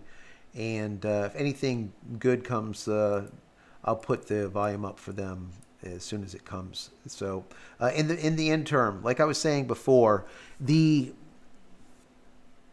they launch, they actually are going to be launching past SpaceX Starlinks. So that's very important, and that's why they have to. That's why they have to increase it or decrease the time. T0 of 00:39. Roger. So 39 Zulu. Once again, that's 8:39 Eastern Standard Time, or 8:39 p.m. Florida time, which is Eastern Standard Time. So that would be 39 Zulu. All right, so. Yeah, so that's kind of like the gist behind that. And that's why they have to kind of coordinate and get everything just right, because it's not just the weather, it's also what is in your trajectory. What are you going to hit, you know, now that you're launching at the wrong time. And like I said, they should have launched this at noon. They shouldn't be launching it in Florida late in the afternoon. And as a space, you know, company, they should know that. This is Atlas Mission Control at T-minus 4 minutes and holding. ULA's new Vulcan rocket was recently certified by the U.S. Space Force to launch critical missions for the U.S. government. Let's take a look back at the Vulcan certification flights.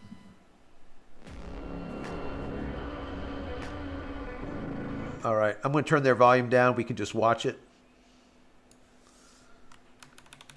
There we go. And we'll get into some questions here while we watch those flights. These are the certification flights. Do you know if Starlink has been lowering their satellites? We read that one already.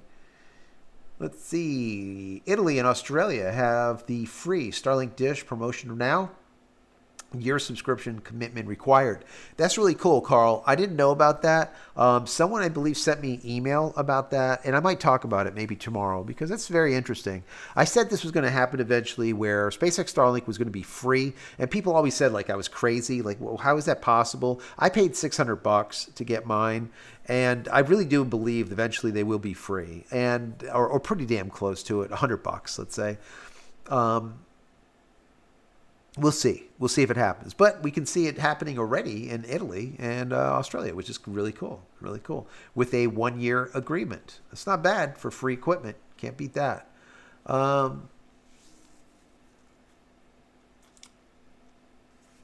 Let's see. Moving on. Once again, put at JCristina if you have any questions when it comes to getting Mint. To have the widest compatibility, don't go with the LMD. Yes, that's true edition. Use the Ubuntu base. Yeah, I agree. I agree with you 100%. If you're going with Mint, definitely go with the full-blown Ubuntu. People don't understand this, but like Ubuntu is actually about one of the only distros that you will actually see drivers written for. You know, it's just, which is good. That was one of the reasons why one of my printers, I have a printer that I use for doing a lot of shipping. And if I used anything besides Ubuntu, the printer drivers for that thermal printer would not work. But on Ubuntu it does because they wrote drivers for it, which is really quite cool. Let's see, moving on. Just above it, Joe, is the question. Where's the question? This is Peter.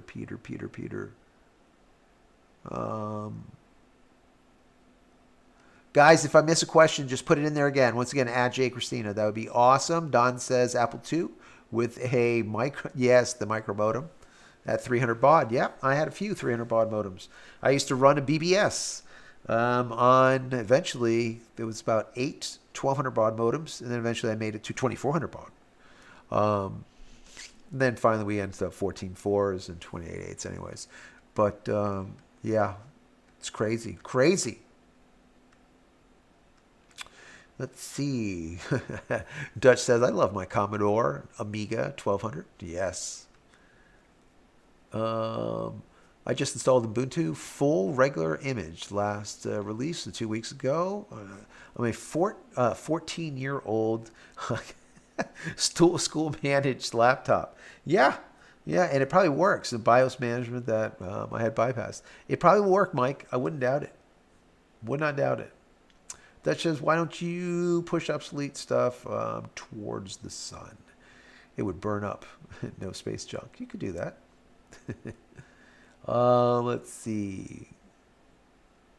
Ricky Joe says, do you have any of your ISP main gateways in your studio, or are they located in the house, or and you run 3 separate cat cables to the studio? Okay, so the way I currently have my setup, I have SpaceX Starlink that's in the studio.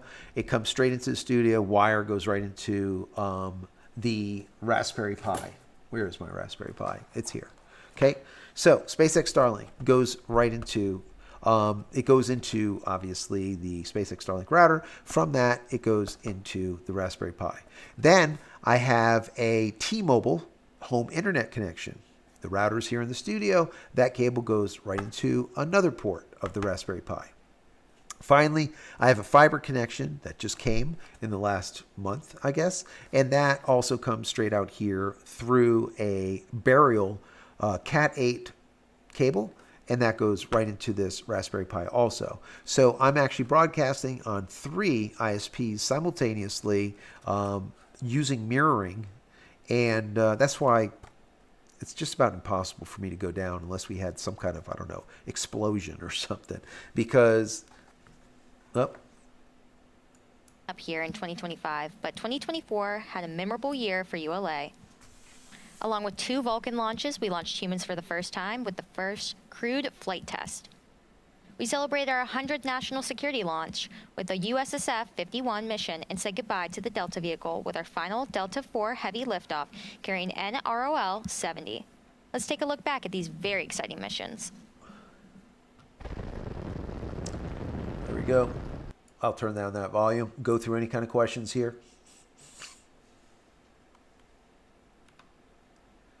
Let's see. More questions. Put an at JCristina before the questions. At JCristina. We got a bunch of people on. If you're new here, say hello in the chat. Say hello. And if you want to ask a question, once again, put at JCristina so I can find it. Let's see. Peter says, what about apple pie? I don't like Raspberry Pi. I don't like green eggs and ham. Sam, I am. Yeah, so, yeah. Raspberry does a pretty good job. The Raspberry Pis, I really do like them. You know, there are some other really nice systems that you can use, but this just does a good job. And I'm able to get a gigabit out of this Pi 4. I mean, there's Pi 5s out already, you know. This is a Pi 4 and a Model B, and I get gigabit. I mean, that's pretty damn good for something that's this big. It literally uses, I don't even know, it's like 20 watts or something. I don't know, maybe less. It uses like no power at all, but it still does a really good job. And what's nice is I could do all of the QoS stuff, the quality service with this. And I'm running OpenWRT, and I'm also running MWAN 3 on it. So it just works out really, really well. Phil, let's see. Phil's camping review says, I'm having an issue with my mesh on my Generation 2 Starlink. I'm mostly getting around 15 megabits down through the mesh, but with the Starlink router, I'm getting 300. Any idea what's going on? Yeah, that's screwed. Holy crap. There's something wrong there. Listen, the first thing that I would do is disconnect your mesh, right? Disconnect. Shut down your main router and shut down. I'm guessing, this is for Phil's camping. I'm guessing you have multiple Starlink routers to make the mesh network. If you're not, letting me know. But either which way, shut down the mesh completely, turn on the main hub, the main router, and then one by one turn on the different APs or access points in your mesh so that they sync up, okay? And then test it. The other thing is sometimes, like I always say, like for example with a repeater or an extender, crap in, crap out. If for some reason the mesh is set up in such a way that if this is the initial one, right, and then you have one real close like this, you're going to end up with really good signal, and this is going to have great output and great input, right? But if this is like this, and it could barely reach, now all of a sudden we have a problem, okay? So check the distances, and then also reboot and see what's going on with that, because those numbers are not good. That is not good. You're getting 300 right from the router and only 15. That's just something broken there. Something's definitely broken. Let's see. Moving on. That was Phil's camping. Yeah, the Arduino is always, I mean, that's always great, right? You could do that too. Absolutely. It's good stuff. Really good stuff. Mo, how you doing, Mo? Mo says, I prefer apple crunch pie. I love the texture. Yes. Thanks for being here, Mo. Mo is another one of our wonderful moderators. Say hello to Mo. Mo Space Life. Thank you. Shannon's also one of the wonderful moderators, as well as Peter is too. Really appreciate you guys. Thank you for all that you do and hanging out. I mean, we're now on for 2 hours and 10 minutes waiting for Project Kuiper's, ULA's launch of Project Kuiper. So right now we're sitting at, let's see, T-minus about, what are we at, about 20 minutes now or so? I think it's, what was the launch time? I think it was, 30, what was it, 38, 30 something?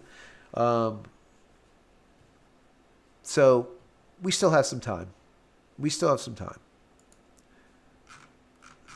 They moved it from 22 Zulu to, I believe, 38 Zulu. So 38 Zulu would put us at another 10, 14 minutes. So we got about right in that area, or maybe 22 minutes, something like that. So we're right around the corner. So hang in there, guys. But bear in mind, they said that they had that 2-hour launch window. 2-hour launch window. Originally, this, remember, was going to launch at 7 o'clock, right? 7 p.m. If that's the case, their launch window closes at 9. Now, I could be wrong. Maybe I have this wrong. I don't know. But if that is the case, then they're only going to be able to push this back one more time. So right now it's pushed back to 38, or I think, was it 38 Zulu? Something like that. I think it was 38 Zulu. So they're only going to be able to push this back another 22 minutes. So we'll see what happens. Okay, we'll see what happens. And they'll probably, if they have to, they'll push it back right to right on the hour, which would be the last window of opportunity to launch. So if not, they're going to end up having to do this tomorrow, and they're going to have to drain all of that LOX, or liquid oxygen, and all the propellant out and reset for tomorrow. So we'll see. Hopefully not. I would like to see this launch. Like I said, a lot of us have been on here for 2 hours and 12 minutes, according to what YouTube is saying. We've been on here for a little bit. Let's see. Any other questions? Put at JCristina. I don't care what the question is. It could be Linux related. It could be SpaceX. It could be ULA. It could be Project Kuiper over here. Whatever you have questions on, stick them in there, and we will try to get to answering all of them. What do you guys think about the market? 3,000 points up, I think it was. I think it closed right around 3,000 up. Crazy, right? That was the highest increase, the highest close in like, what was it, like 5 years or more? 6, I don't know, a long time. Really crazy. Really crazy. People were starting to get nervous. They were getting nervous. I was telling all my people locally, I'm like, hey, just hang in there. Trust me. Trust me. It's fine. They're like, no, it's not fine. This is painful. I'm losing money. Well, now you just got a lot back. I mean, Tesla went up like, what was it, like 10, 20%? I think it was 20% just today. Apple, everything off the chart. Crazy today. Let's see. Raymond says, all this talk about pie made me have a Revenge of the Nerds flashback. Remember that? Revenge of the Nerds. Love that, guys. Revenge of the Nerds.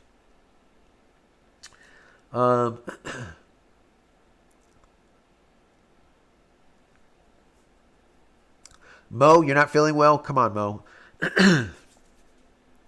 I'm still getting over this whole thing that I got going, so I'm trying to drink tea, but I'm coming to the end of it. I don't want to take the last swig because I don't know when they're going to launch this or if they're going to cancel it. But yeah, I could use a drink. Not going to actually use a drink, but I could use some tea. That would be pretty good. Let's see. Fingers crossed it will happen from Phil's camping. Yes, that would be awesome. I would love to see it. Is it due to the weather, Mo? Yes, it is due to the weather. Basically, the cumulus nimbus clouds that are above in the area are not only really high, they're producing weather and the possibility of producing a lightning strike cannot happen within a specific area. I think it's like 10 miles, 10 kilometers, I don't know, a specific area around the launch site. And they are encroaching and they just can't be there. So we will see. We will see. Hopefully this ends up happening. Let's see. Mike says it depends if the launch window is ground clearance or clearance at the altitude floor. No, I believe the clearance is going to be altitude. So those clouds, those cumulus clouds, cannot be up there within 10 miles or 10 kilometers. I forgot what it is. If they're there, they won't launch. And also, if the wind speeds are above a set amount, they won't launch either. So right now, wind speeds, they're seeing them down to about 20 miles per hour. They were going up to like 30 and 40 mile per hour. So 20 mile per hour is not bad. They'll launch at 20. They like it lower, but they'll launch at 20. But right now, the biggest problem is upper atmospheric conditions, and they are not acceptable. They're not within the scope of allowing the launch to happen. I'm watching my crypto portfolio tank and shoot up. Yes, I know. I've almost 13. Really, that's a bunch, Mo. A bunch. Mike says banana pies. Banana pies, looking for good RN and probably could deliver URL. I mean, yeah. Phil says Asus. Oh, so okay, you're running an AX mesh network. All right. So Phil Camping, take that network down, reboot the network, shut it all down, start out from the very beginning with your main router, and then slowly turn one after another on. And once it's solid, turn the next one, so on and so forth, and see what happens. Don says, you mentioned, I think, replacing the Starlink Generation 3 router with a better router, or did I...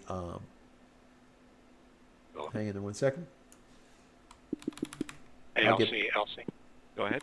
Please set the clock for a new T0 of 00590. Roger.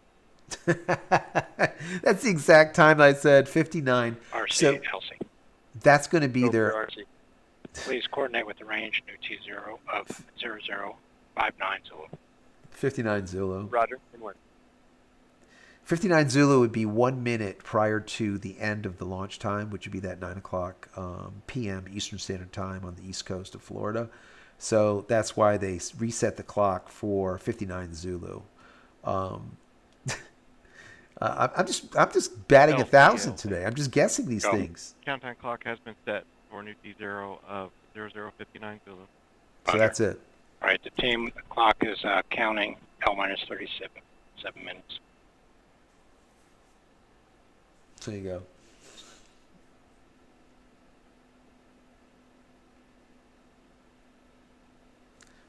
I don't know why you said T minus 37 minutes is actually not, but it's close enough. Anyways, 38, 39 now. Anyways, so yeah. LC has guess. Go. Yeah, we've run into a slight issue where we've lost connection with the VNC on the laptop. It appears that the server is still running on the desktop in the lower PEB. There's been no interruption of ASGAS scanning. We're going to go through some steps such as closing out, restarting the VNC, or switching networks to see if we can get that connection back. All right, yeah, and so are we getting data? We are still getting data, yes. Roger that. Okay, report to me when you're complete with your investigation. Copy. Stop using Windows. You don't have to reboot it all the damn time.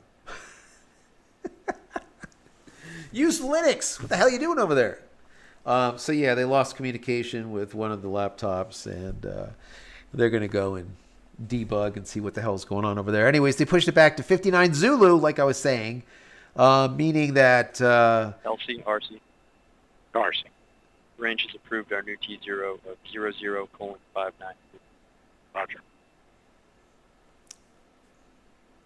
That's going to be the final minute for this launch cycle. I guarantee it. So if they're not able to launch in 20-some minutes, that's going to be the end of it. They're going to postpone this till tomorrow, which will really suck, but that's just the way it is. That is the way it is. And, you know,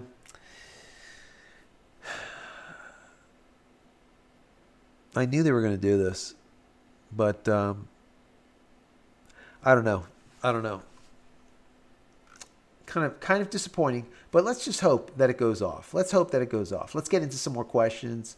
We won't dwell on it. It's right now 23 for them, Zulu. So we need to get to 59 Zulu, and we'll see if this actually happens or not.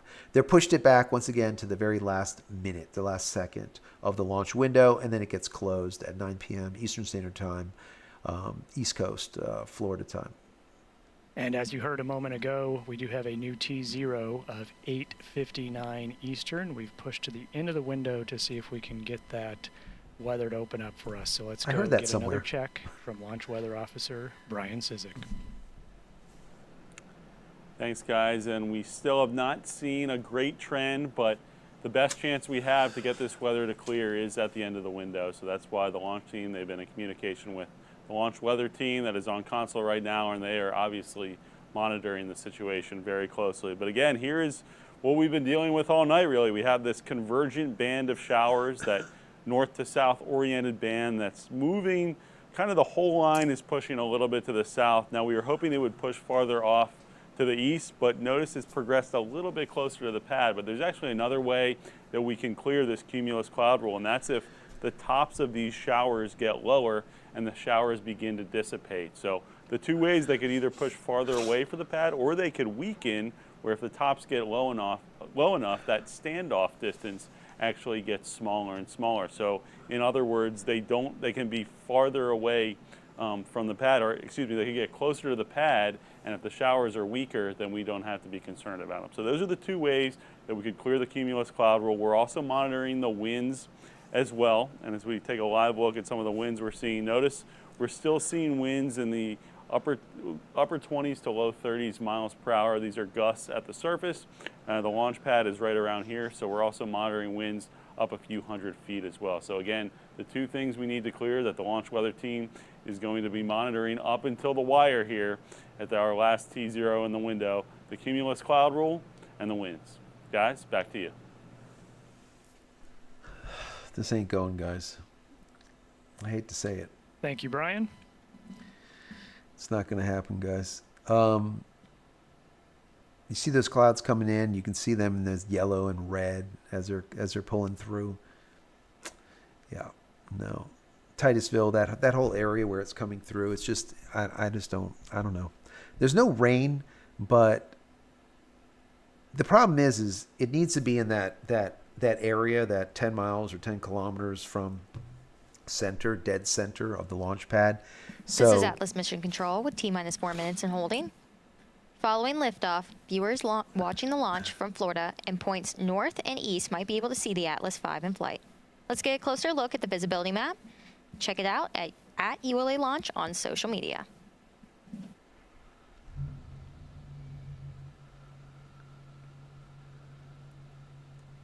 There you go. All right, let me get into some questions. I have a feeling, guys, this is going to be pushed back till tomorrow. They're going to end up unloading the liquid oxygen, all propellant, and we're going to end up launching tomorrow. But if we do, and we end up launching tomorrow, definitely, if you're not subscribed, do so that when I do go live with the coverage for tomorrow, you'll be notified of it. This is Atlas Mission Control. We continue to be at T-minus 4 minutes and holding. ULA also launches Vulcan rockets here in Cape Canaveral, Florida. Let's take a look around. All right. Well, we can take a look around. We'll turn your volume down while we're looking around. So anyways, definitely subscribe. So this way, when they do launch tomorrow, if they don't, you'll be able to hang out with me, and maybe we can enjoy this launch and see it actually go. So once again, they pushed this back. It's a 4-minute hold currently. That is, that's typical. That's what they do. But they pushed it back from 22 Zulu to what was it, 38 Zulu, and now we're sitting at 59 Zulu. And 59 Zulu would be 1 minute left of the launch window, which would basically put it the very last second that it can launch, or the last minute that it can launch before the launch window closes. So if they don't launch in exactly, let's see, what is it, 31 minutes? If they don't launch in 31 minutes, it's not going to be able to happen today. So we will see. Worst case, we're going to be sitting here for another 31 minutes. Best case, we're going to actually see this thing launch after over, 2.5 hours we've been on. So it's okay. Tomorrow we'll be here again if we need to. And hopefully, instead of doing this late, they have some common sense. Don't try launching in Florida in the late afternoon, because weather is always coming in off the coast. That's just how it works. That's just how it always is. They need to launch like they were trying to launch at noon. Why did they didn't launch today at noon? I don't know. Maybe it was actually a technical issue, because when I was looking at weather, it was clear as day. So I'm not really sure what ended up happening with that, but I wish they would have. Let's see. It depends on the launch window, the ground clearance, and clearance at the altitude. Yes, the clearance has to do with altitude. That question was from Mike. Let's see. Moving on. City Twister HD. You said it was supposed to be done at noon. Exactly. It was supposed to be launched at noon, but they pushed it back. And when you push it back in Florida, it's an issue. Let's see. VNC program. This is from Peter. Peter says, VNC program. So old, surely better software. yeah. Than VNC remote. Yeah, absolutely. Let's see. Yes, if you're watching, there's a lot of you guys. I don't know. It's almost 200 of you guys. Throw the video a thumbs up. Throw the live a thumbs up. That's always helpful. So people know that we're around. And let's see. Bozo Rudd. let's hope not. I don't think that, now if this was a Blue Origin, it'd be a little bit iffy, but ULA, they got these things down. They if this thing launches, they'll put those 27 into orbit tonight. Let's see. Brandon says Linux Mint with Windows Virtual Machine to run Windows specific programs. So Linux Mint with Windows VM to run specific programs. I mean, you could always do that, Brandon. You know, some people like running a VM, a virtual machine, Windows in it. Some people like running Windows and running Linux in a virtual machine on, so, I mean, it just depends on what you're trying to do. I personally try to get away from Windows completely, so I don't want to have anything to do with it. If there's just something that I absolutely have to dual boot for, I could. My Windows is still sitting right here. And I have a card in my computer that holds 4 of these. So I could take this NVMe, stick it in, and then go into my boot loader and say, boot off this, instead of booting into Linux. And boom, I'm sitting in Windows. I haven't done it for the last 160, 180 days, but it's here if I need to. So that to me is a better way of doing it. I'm not a virtual machine fan. I don't like doing virtualization for anything that's like low level. Like, you're not going to want to play a game and try to get like good speeds out of a graphic card where it's trying to do calls from a graphics card low level when you're sitting in a VM. It just doesn't work. It's okay, but just minutes. Due to maintenance issues on the Tennessee River, recently ULA's rocket ship needed a creative solution to transport our rockets from our manufacturing facility in Decatur, Alabama, all the way to Cape Canaveral. all right. We don't need to hear about that. They're moving of their rockets. Let's see. Moving on. Let's see. Once again, if you have a question, put in @JCristina. Don't forget to subscribe. Do all those things. Throw some thumbs up, goodness, some loving, if you don't mind. Always appreciate that. If you're new here, put in an emoji so I can recognize you, so I can see that you're actually here. I would always appreciate that. Dutch, will they reuse this rocket, Dutch? Yes, they'll reuse it. They're just going to drain it, and then they will refill it tomorrow if they need to. Peter, RUD. If you don't know what RUD means, and you're kind of new here, RUD is basically a rapid, unscheduled disassembly. Basically, a boom. We see that all the time, right? With SpaceX launching their Starships. Let's see. Robbie says T-minus 3 seconds. Please hold. Windows has encountered an unexpected error. Yes, needs to reboot. Exactly, Robbie. Exactly. T-minus 10 seconds, and you get a blue screen of death from Windows. Oh, we don't have any connection. They're going to talk about that. I guarantee you. They're going to ask about that laptop. Probably momentarily. They'll be like, "Hey, is the laptop working? We're getting data from it, but did you have to reboot it?" Oh, man. See, I'm starting to get giddy now. Let's see. Lynn says, now it's time to try to install Mint.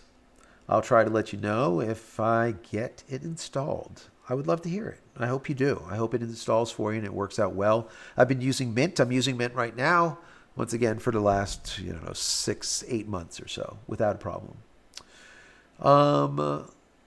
Let's see. Does ULA have a base and launch in California? I think they do. I know they're here in Florida. Don't quote me on that, where all the ULA launch sites are, because I'm not 100% sure. This is Atlas Mission Control at T-minus 4 minutes and holding. We continue to be in a weather delay. ULA continues to make numerous changes to our factory and launch pads to prepare for an increased launch cadence. The team... All right.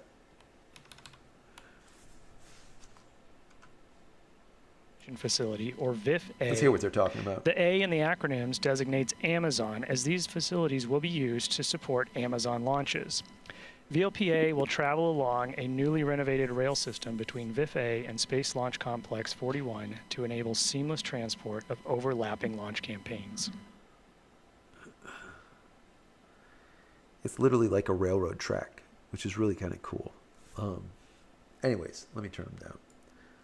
If they come back, I'll turn them up. In the meantime, once again, questions put @JCristina. That would be awesome.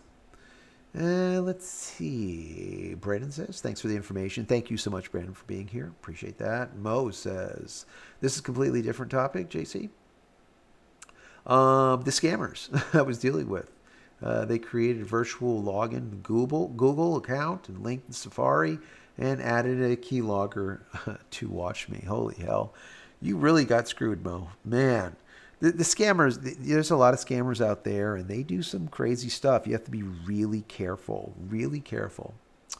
I hate to hear that, Mo. Hopefully you got this stuff all back on track. Peter says the reason it's not launching is no dancing Elon. You know what? That's a good point. There you go.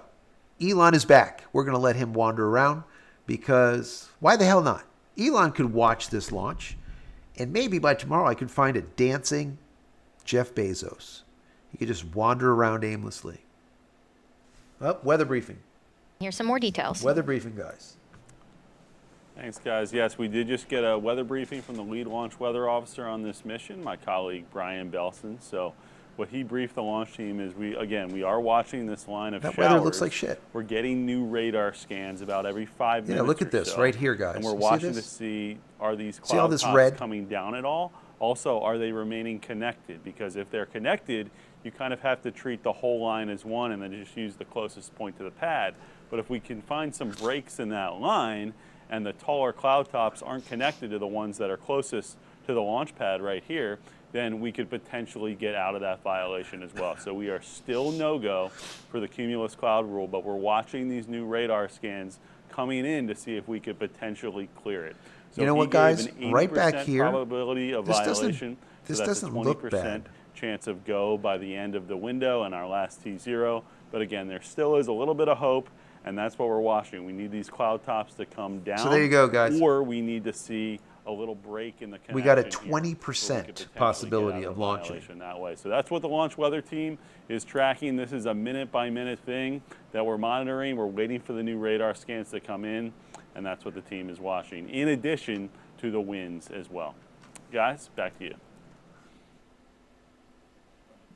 Thank you, Brian. We've been talking to you for a lot of the time tonight, so we always appreciate the weather updates and keeping all of our team here at the LCC and watching all informed. So we're still sitting here at T-minus 4 minutes and counting.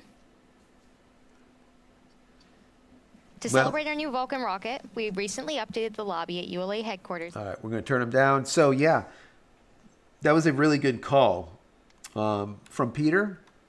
That's all we needed to do, and I should have knew this before. That's all that we need to do is put dancing Elon on here, and it's going to launch. So even though we have a 20% possibility of launching before 59 Zulu, that's okay. We're going to launch. We got dancing Elon now. All right, we're going to leave him down there until launch, and we should be fine. We should be fine, guys. Tomorrow, if for some reason it doesn't launch tonight, I'm just going to put Dancing Elon on there right from the very beginning, so we know that it launches. Okay, there's no question. Thanks a lot, Peter. I appreciate that. Let's see. What do we have here as far as questions? Moving down. Man, this thing jumps around. God, it's so annoying. So annoying. Here we go.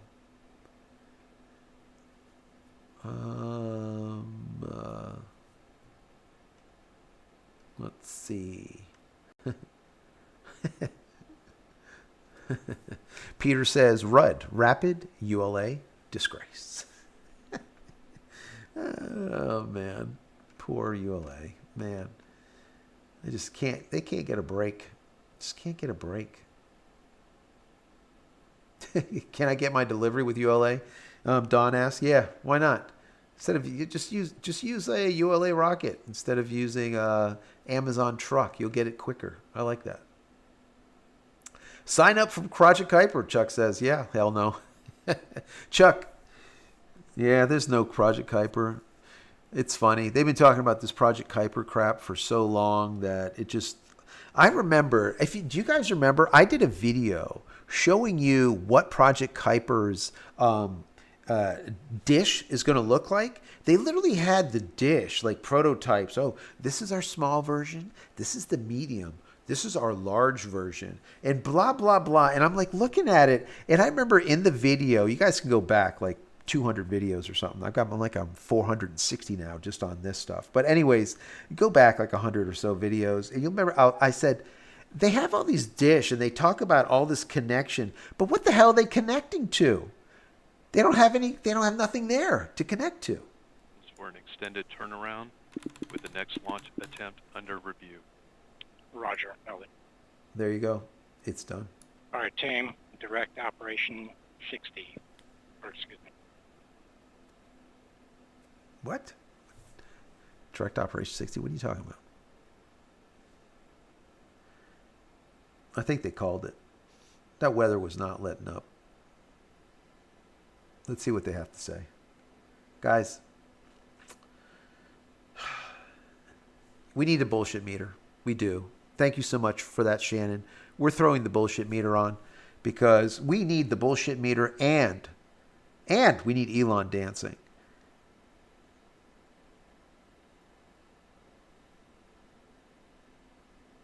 That rocket is still venting off, boiling off. But I don't see as much boil off as before. That means, to me, they have cut the cord, so to speak. I don't think this thing is still being fueled. Topped off as it's boiling off. It could be, but it just doesn't seem like as much as it was before boiling off. What happened to them? They went silent. Talk to me, people. Talk to me. I swear to God, I feel like I'm sitting like in a truck, like on the tarp, like out there and just listening to like CB comms. It's like it's so far from what SpaceX does. You just look at how they do it, and it's just, man, just get it together, people. Right? Get it together. But whatever. We'll keep listening, anyways. I'm not even gonna turn them down. We'll just keep listening in the background. Whenever they talk. It's fine. We're gonna leave the bullshit meter up, and we're gonna leave the dancing Elon up. Once again, if you have any questions, let me know right now. Put an @JCristina. I would appreciate that. This is Atlas Mission Control. It is confirmed that we will not continue with the Amazon Project Kuiper 1 launch activities today. We will work with our partners at the U.S. Space Force Space Launch Delta 45 for the timing of our next launch opportunity. For up-to-date information, please visit us at ulalaunch.com. I'm Caleb Weiss, and for Britt Porcelli, thanks for joining us today. You know what? I'm just going to launch my own rocket. Here we go. I'm just going to launch my own rocket with Elon dancing because they just can't get this shit straight. So, this originally started as a noon launch, 12 p.m. And then they pushed it back to 6:35. And then from 6:35, they moved to 6:30, or let's say they pushed it back from 7 o'clock to like 6:55. So we said, well, it looks like they're going to try launching it earlier than later. That would be good. But no, they pushed it back again and again and again and again till finally they ended up with 59 Zulu, which basically takes it to the very last minute in the cycle, let's say. So they called it at T minus 15 minutes or 17 minutes and counting, and they called it, and that was it. Just like we were saying when we looked at the map, I mean, that weather is just not going to cooperate. It was not going to happen. Peter, thank you so much for that super chat. Says Joe, light it up. Over and over and over again. again. Oh my God, that's Why loud. do I need a deodorant? Oh, all right. So I guess they completely shut down the feed, and now I have a deodorant commercial. All right, let's go ahead and close that. We'll leave dancing Elon. You know what? We'll get rid of the get rid of the bullshit meter, but I'll leave dancing Elon. And matter of fact, I'm going to leave the rocket. Okay, we'll just leave the rocket. Make believe the rocket went off. Okay, I'll just let that keep running. Light it up. At least we have one tonight. Yes. Thank you so much, Peter. Really appreciate everything. Shannon, thank you. Thank you, everybody, for all those super chats and all the questions and all the other stuff here. I'm sorry that didn't happen. You know, we've been on for 2 hours and 43 minutes, but it's ULA. If this was a Falcon 9 launch, I can assure you it would have went up. And the reason why I say that is because it would have went up on a timely manner based on what the weather conditions look like on those specific days. And the weather conditions were absolutely flawless at noon when they were supposed to launch. So, like I said at the very beginning, pushing it back in Florida to the late afternoon is a recipe for disaster. Late afternoon in Florida, it rains, especially on the coast. That's just how it is. So I'm very surprised that they did that. So, you know, maybe they had some technical issues and it wasn't obviously weather related at noon that they had to work through. So that could have been the issue. The thing that I didn't like is that they didn't say that, oh, we're going to launch tomorrow, like what you would hear like from a Falcon 9 launch or something. Oh, you know, we're going to have to scrub it tonight, but tomorrow morning at 9 a.m. we're going to launch again or whatever. They're like, we're going to launch whenever with no time, no specific date, no nothing. Just, I don't know. So guys, once again, if you're not subscribed, please do so that when I do go live, you'll be notified of it. That would be awesome. And, you know, we will see you most likely tomorrow. I will do a video tomorrow for sure. Speed Racer, thank you so much for that super chat. I really do appreciate it. Anyone that's logging off right now, thank you for being here. I appreciate each and every one of you. What I'm going to do is I'm going to leave the chat window open for another like 10 minutes or so. I'm not going to shut down the feed, but I'm going to shut myself down so I can drink something. And because my throat is like starting to go here. But anyways, thank you so much for all that you guys do. Shannon, Peter, all of the super chats, everyone, Mo, all of the moderators, thank you for being here. And hopefully we will see Project Kuiper launch soon, guys, soon. My God. Thanks so much, guys. We'll see you in a bit.